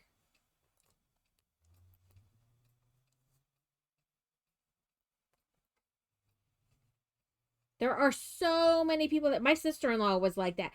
She would constantly have my in-laws babysit the kids, but then didn't want anybody to correct them except for the in-laws. Like, if anybody else was over there and you saw something and you're like, hey, don't do that, she was like, I don't want you to tell my kid what to do. Only me and grandma and grandpa. And I was like, then keep them at home.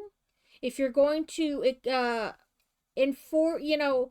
if you're never going to have your kids and they're always at your in-laws, and then other people are over there and you're not going to let anybody tell them what to do, then just keep them home. Like, if my kid is doing something wrong, tell them to knock it off. Be like, hey, don't do that. If they cannot stand other people telling them what to do, they're never going to make it real far in life.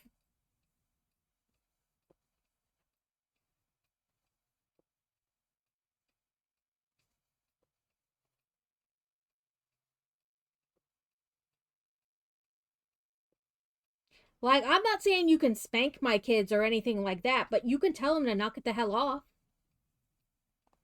Be like, don't be a dumbass. You know you're not supposed to do that.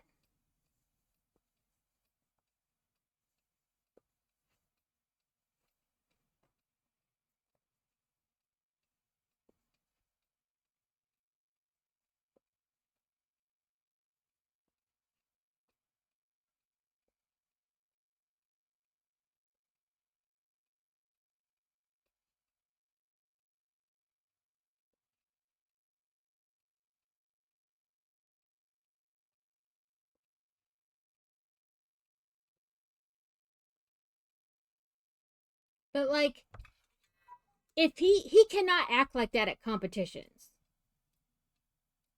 Like, certain things constitute a disqualification, not only for the archer, but for like the whole team. They're just downright dangerous.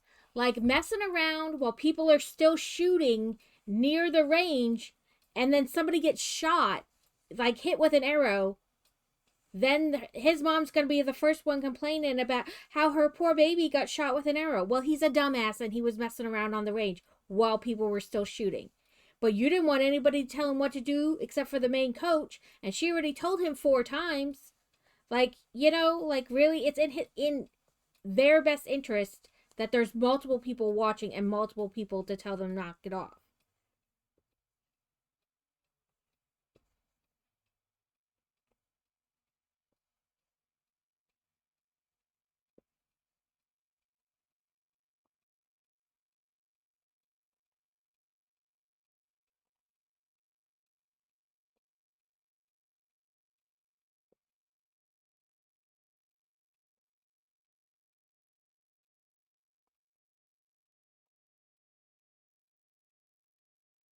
But those are the same type of parents who then like even argue with authority about what their child should be allowed to do or not allowed to do.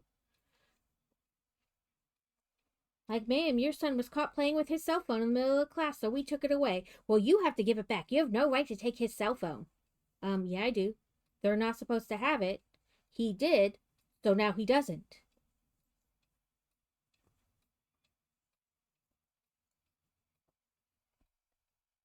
Okay. Let's make sure. 2, 4, 6, 8, 10, 15, 16, 18, 20.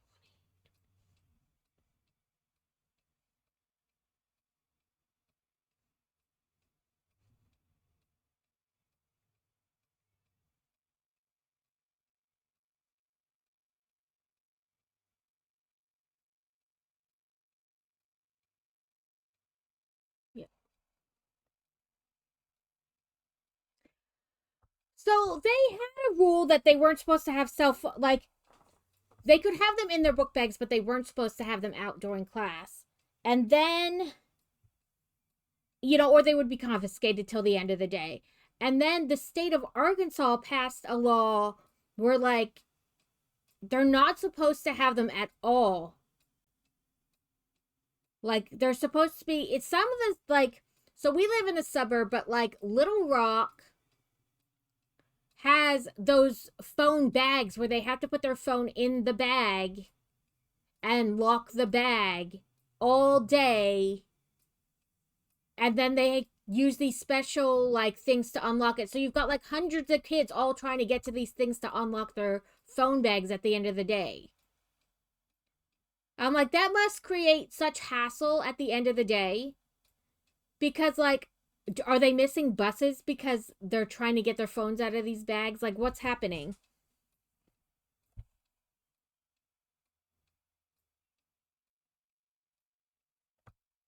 Her school didn't go to the bags, but they are stricter if, like, because of the law, they're now stricter about if kids are caught with their phone. But they're still hesitant to take the phones because they don't want to be accused of breaking $1,000 phone or losing it or whatever.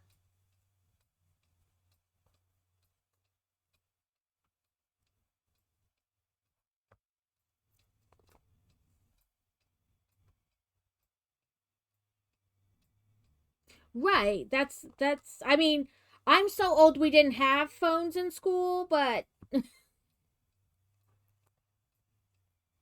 we had pagers in like middle school and high school, but that's about it. I think my senior year, like phones were a thing, but like not really.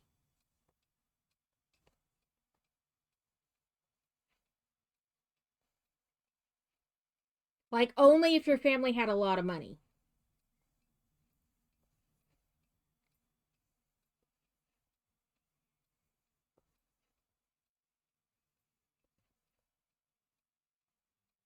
Nope, I feel I went too far for that one.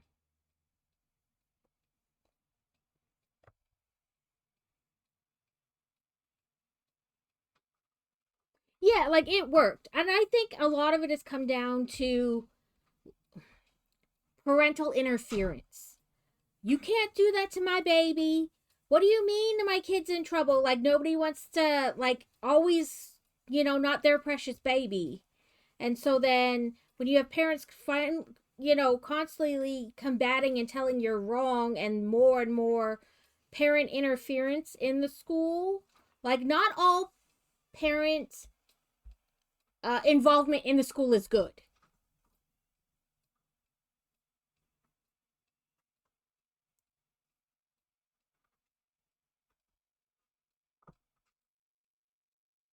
It's not really practical for them not to have their phones. Like you're not going to get them to not bring their phone is more the line.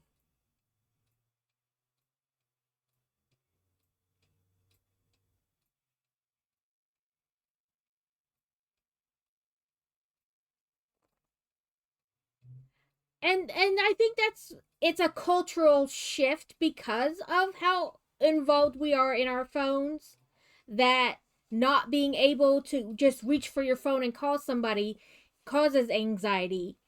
It's not necessarily a bad thing, but it is like a cultural shift because I didn't think anything about not being able to reach somebody. We'd be out in the middle of the woods all day long, no phones.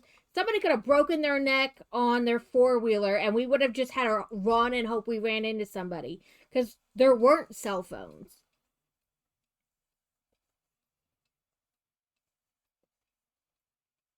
And if I don't know your phone number, I'm not answering my phone anyway, so. And in fact, even if I know who you are, you should just text me because I don't want to answer their phone.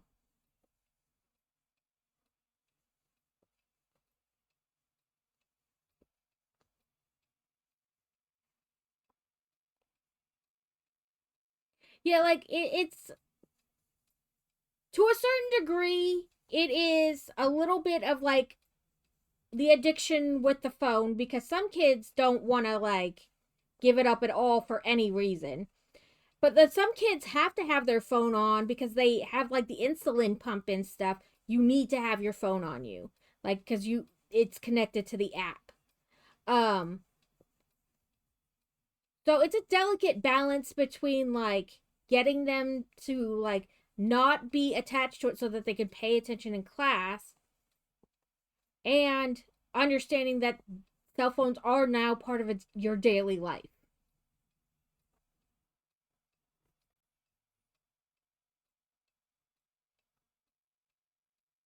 Yeah, so it's like a because phones, I mean, even now they're not really used to call people like it's social media and things like that, but the like need to have it with you. Like I'll be honest, sometimes I don't even know where my damn phone is. I will leave the house without it.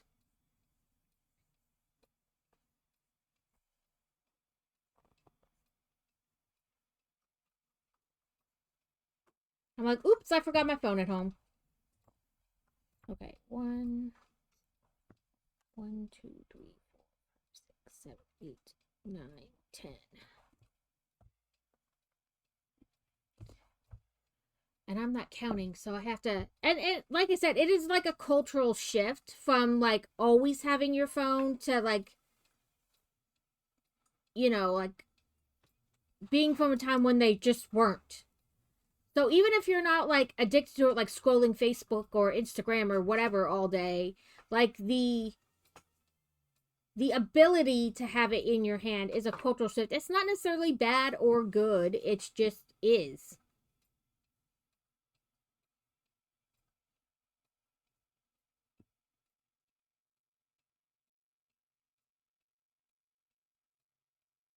Yeah, like I said, it's a not necessarily that you're on it all the time, but it is like a cultural shift to like have it. I don't know. Like I said, it's not necessarily good or bad. It just is. 2, 3, 4.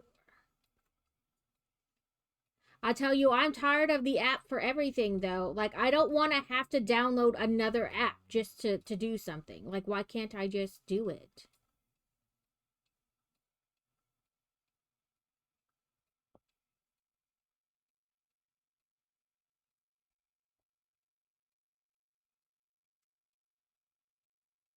Yeah, 60.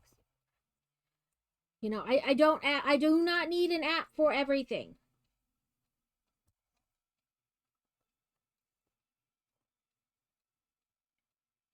Yeah, like you have the website. Why do I have to download an app for it?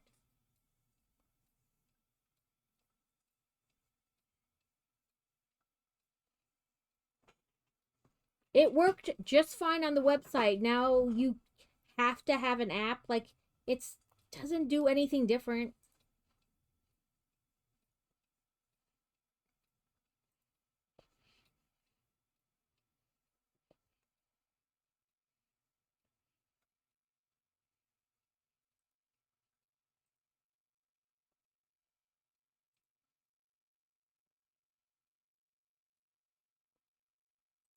Like, you used to have like the store reward cards, not like the credit cards, but like scan it and it'll add rewards. Now it's like, oh, you can't have that. You got to have the app where you can scan the QR code, but the card worked just fine.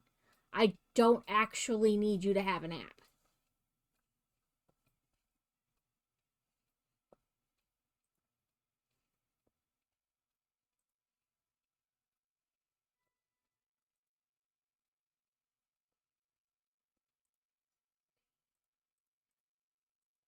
19, 18. Sorry, I'm just trying to get to an even number. That way it's easier to stop. Welcome in, Mecha Moth. Yeah, like, why can't I just have, like, the store card like I used to? Like, the little skinny thing. Or even just put my phone number in. Like, why do I need to have an app for everything?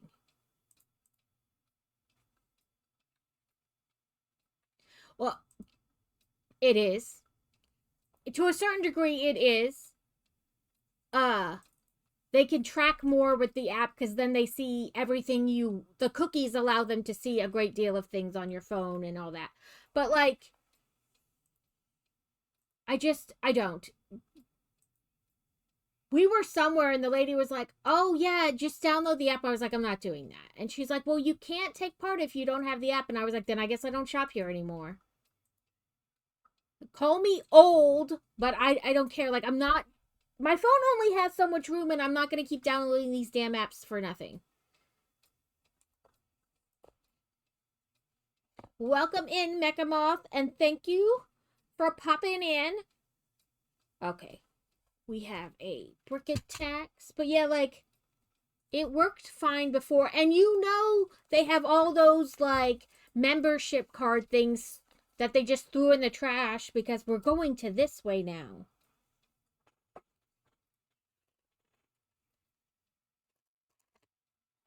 Welcome in, Prez. Thank you for the I'm here, Prez, and Lisa.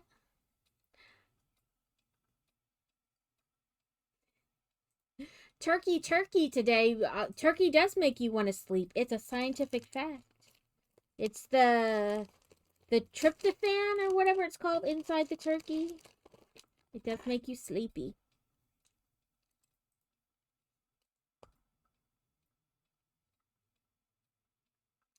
I did this set today. We just did a tiny one so that we could crochet today too. Oh, lurky turkey. Sorry, my brain read turkey. And I was like, what? You had turkey today? Sorry. But we made little ones. This whole month is going to be little sets so that we can crochet because I'm crocheting stuff to donate to my daughter's fundraiser. So we're just doing little sets in the beginning and then these.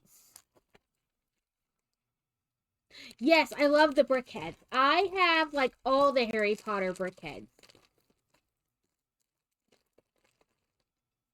That I put them on my bookshelf. So these will go out there today too. I dropped it. And then this is our brick tax piece. So, like the gift with purchases, I save as a brick tax. So it's like a community build. You guys redeem the build. And then I do like 1 or 2 steps. Because if it's one piece, I don't count that as a step. A step is more than one piece.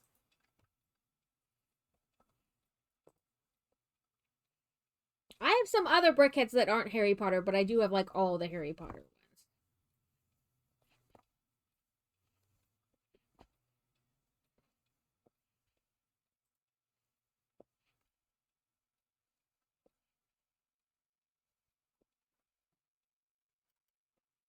So this is going to be, the pattern is called Crochet and Meatball. So it's going to be a giant meatball with noodle tentacles.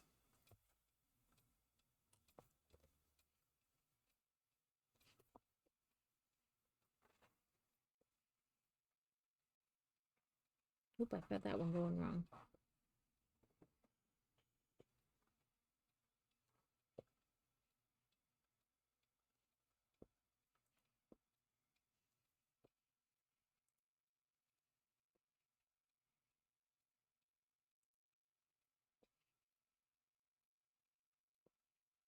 But we did, we started this crab cake last week and we finished it today. So it's our little crab cake.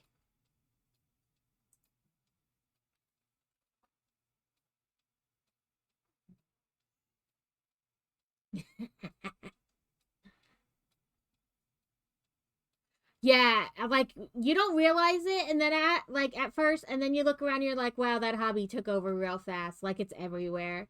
So we finished this today, and we worked on the pieces of this week's temperature jellyfish so far for the days so far of this week, and then we went to this. So we are all around today. I plan to do another small set on Thursday. We're gonna do the like the privet drive with Hagrid and Harry Potter and the I know. It's so cute. It's so soft, and I left it kind of squishy because it's cake, and cake is soft. So I didn't like stuff it. Like I gave it a little squishy squish because it's crab cake. And I always let like Stream pick what color eyes and things like that. So this is the tiny set we'll be doing Thursday. The Privet Drive Escape. And I have the big version of them somewhere. It's somewhere. But that's always my thing. It's somewhere. I put it somewhere. Oh, right here.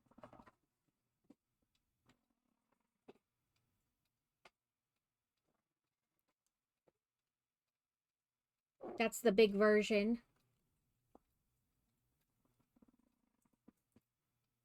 We're going to do that small set on Thursday, and then we'll do more of the temperature jellyfish, because, one every day.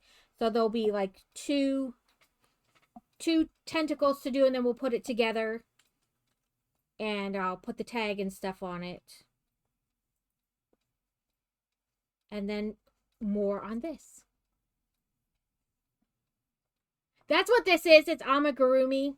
It's just different amigurumi. They're all like food themed, like food pun themed things.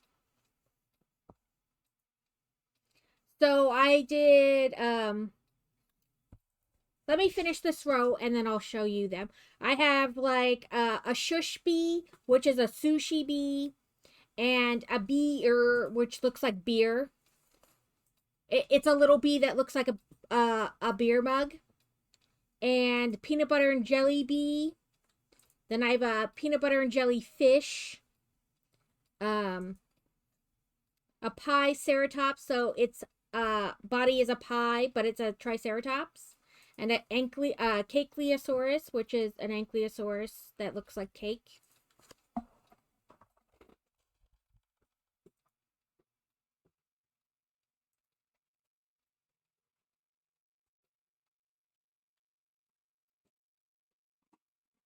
So this is the pie ceratops. All the dinosaurs' heads are like slightly crooked, which makes them look inquisitive. And then we have a pumpkin spider. So it's got pipe cleaners in its legs so you can like bend them. But it's a pumpkin. We did this at Halloween. And then we have a sushi bee.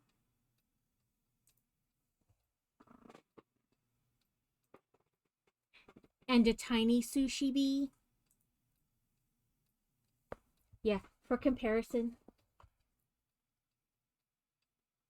Eventually, the goal is to put them on my fourth wall.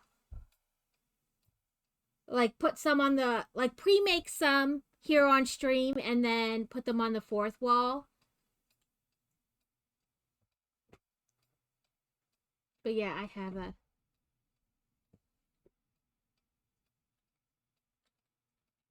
the kids have stolen many, many, many of them.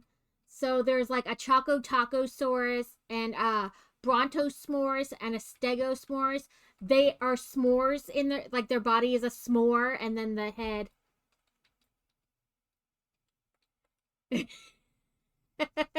You're like, no, no. Yeah, but that's what happened to me, and I blame Steel. Steel came to visit for the eclipse because we were in the path of totality. And while she was here, she taught me to crochet, and then she's taught, keeps like, hey, try this, try that. And so now I'm addicted to crocheting because I needed another hobby, like I needed a hole in the head, but here we are.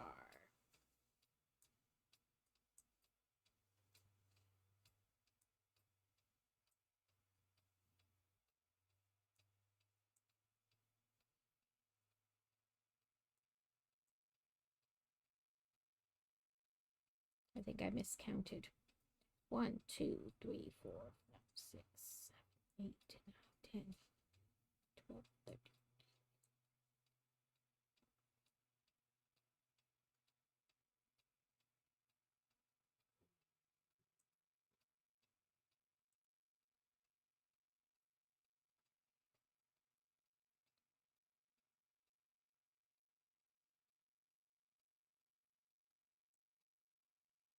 56, 57, 58, 59, 60. Okay, I did right. I just didn't count it right. I did it right, but not counted it right.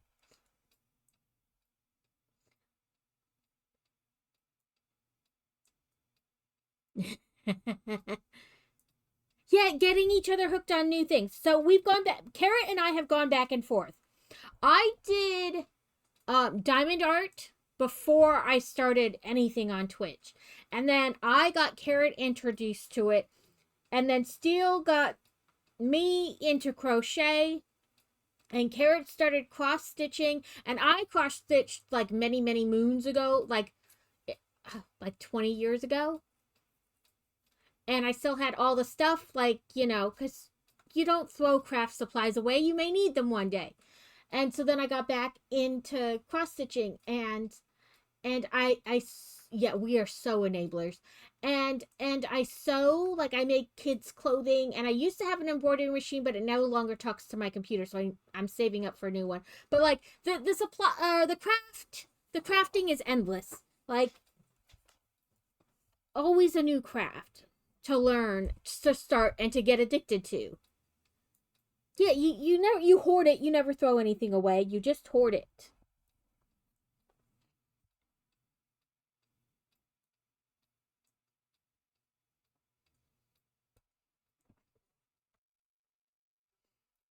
Not to start something new. I will say, as far as crafts go, cross stitching is probably one of the cheaper ones because it's like 80 cents for a color for like a skein, and it lasts for a while. Like a package of floss. And the fabric is pretty cheap. And hoops are fairly cheap. It's once you start getting into scroll frames and like hoarding the thread that it becomes a problem. But overall it's not that bad. I would say it's a cheaper hobby to get into.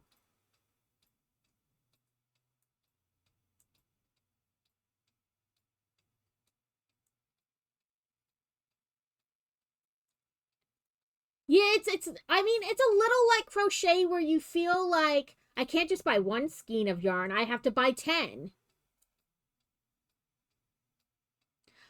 I think it depends on what kind of crafts you like. Cross stitch is definitely not like you don't see instant results. Like you could do it for hours and get very little done or feel like you got very little done. So it is definitely, but you can get like lost in the zen of it.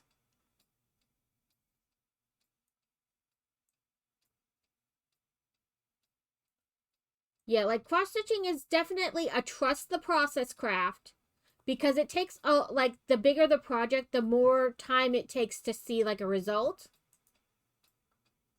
And it probably is. It's probably a lot better to do than to watch other people do. Which is why when I do it on stream, I'm like, this cannot be entertaining.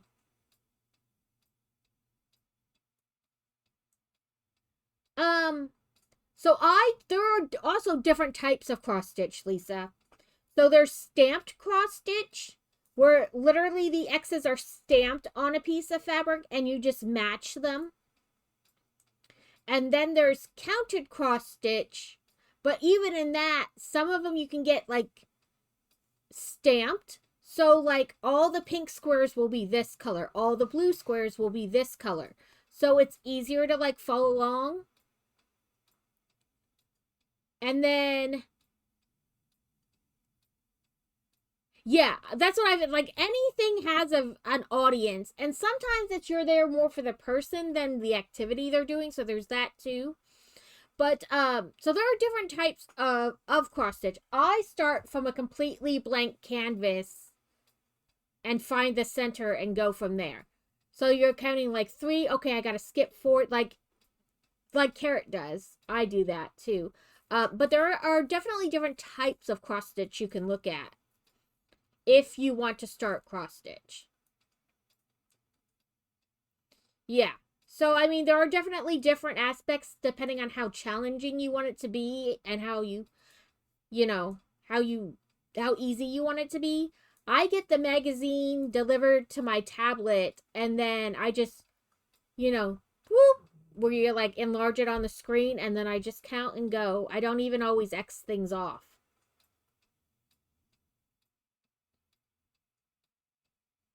Which is how I'm going to do my next project. It's 2 otters swimming in the water with each other. It says, "You're my otter half," or "otter halves," or something like that. Make sure this text is not a child text. Nope, not a child text. Okay. Yeah, so I've done all kinds. But I do think like crafting is definitely like you go from one thing and from this to that to the other. Okay, back to the first one. Okay, then try something new. I want to try like resin, how they make like the resin jewelry or resin coasters, or 3D printing. But 3D printing seems like a heavy investment to get started. Because you have to buy a 3D printer.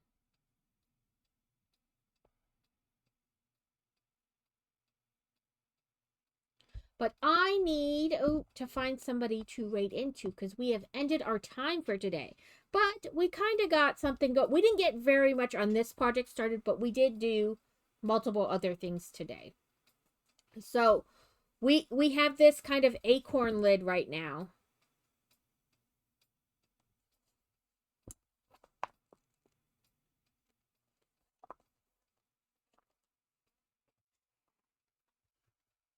Have a little crate container thing here. So that way I can bring everything to my desk and then take it back where it belongs after stream is over. Like this little fold down crate thing. Can't really see it. But that way I can carry it over to where my yarn goes away at the end of stream and not feel like I need to take things over one at a time. I need to put those back in the right place though. I got it from Target, so I have a one that's like half the size of this, and then one that this tote is half the size of. So they have like 3 different sizes, and they stack on top of each other. So they're good to stay like organized, but move around with easily. Let's me go to stream ending, and then I think we raided into somebody we knew last time. So let's try to find somebody new this time. I try to like bounce back and forth. Sometimes I feel like there's nobody. Right? I love those. Because they're so easy. Like you could fold them. And these fold down when you're not using them to pretty flat. So you can store them away too. I need no encouragement to start 3D printing. Just the money. Let's see. Okay. I start from low to high time. And if there's somebody you follow but you're not sure if I follow, you can suggest somebody and I can let you know if it's somebody I follow or not. We follow the words.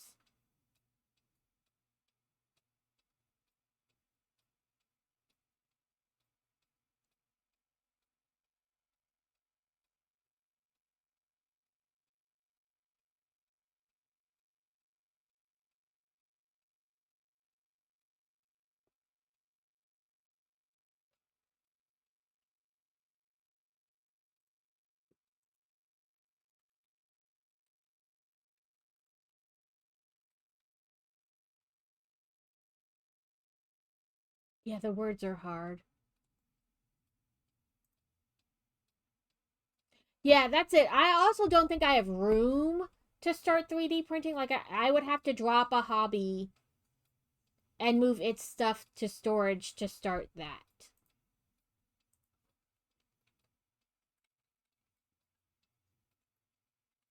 Ooh, this person's doing a book nook.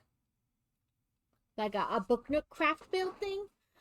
I follow her, and because that's how I followed her, because we raided into her, I think last week or the week before. But this person says they're English, and they're doing a book nook.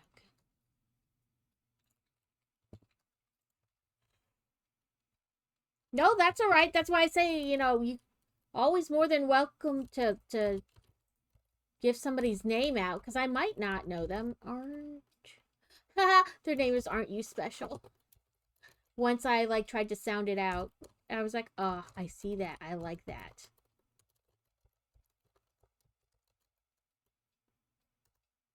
Okay, thank you everybody for hanging out. I know there was a little less Lego and a little more crafting than usual, but that's how it's kind of gonna be this month. Sundays will still be gaming, but the other 2 days will be more crochet-y this month. But yes, thank you so much for hanging out. I hope you enjoyed it.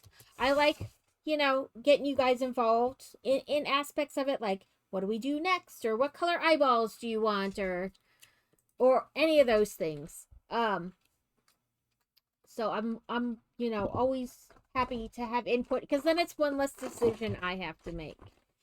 Yes, I appreciate everybody who comes and hangs out, even if you just check it out and realize that this isn't my speed. I don't like it in here. That's okay. I appreciate you coming and checking it out. We will be back Thursday from 12 to 4 Central Time, just like today. I showed you the little set we're gonna do, and then we'll have work more on this crochet and meatball. Hopefully we can get most of it done on Thursday. We'll see. I randomly do like surprise streams sometimes too. Because I get bored and I'm like, well, I might as well stream what I'm doing. Or I'm trying to hang out more in my Discord.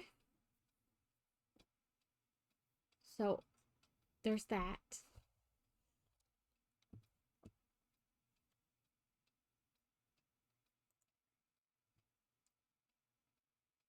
I'm trying to get like stitching bitchin' type of like once a month. We had our second one last night. But I'm trying to do them, and I could do them more often, as well as if there's interest. Maybe we throw those out randomly and see how many people are interested in that.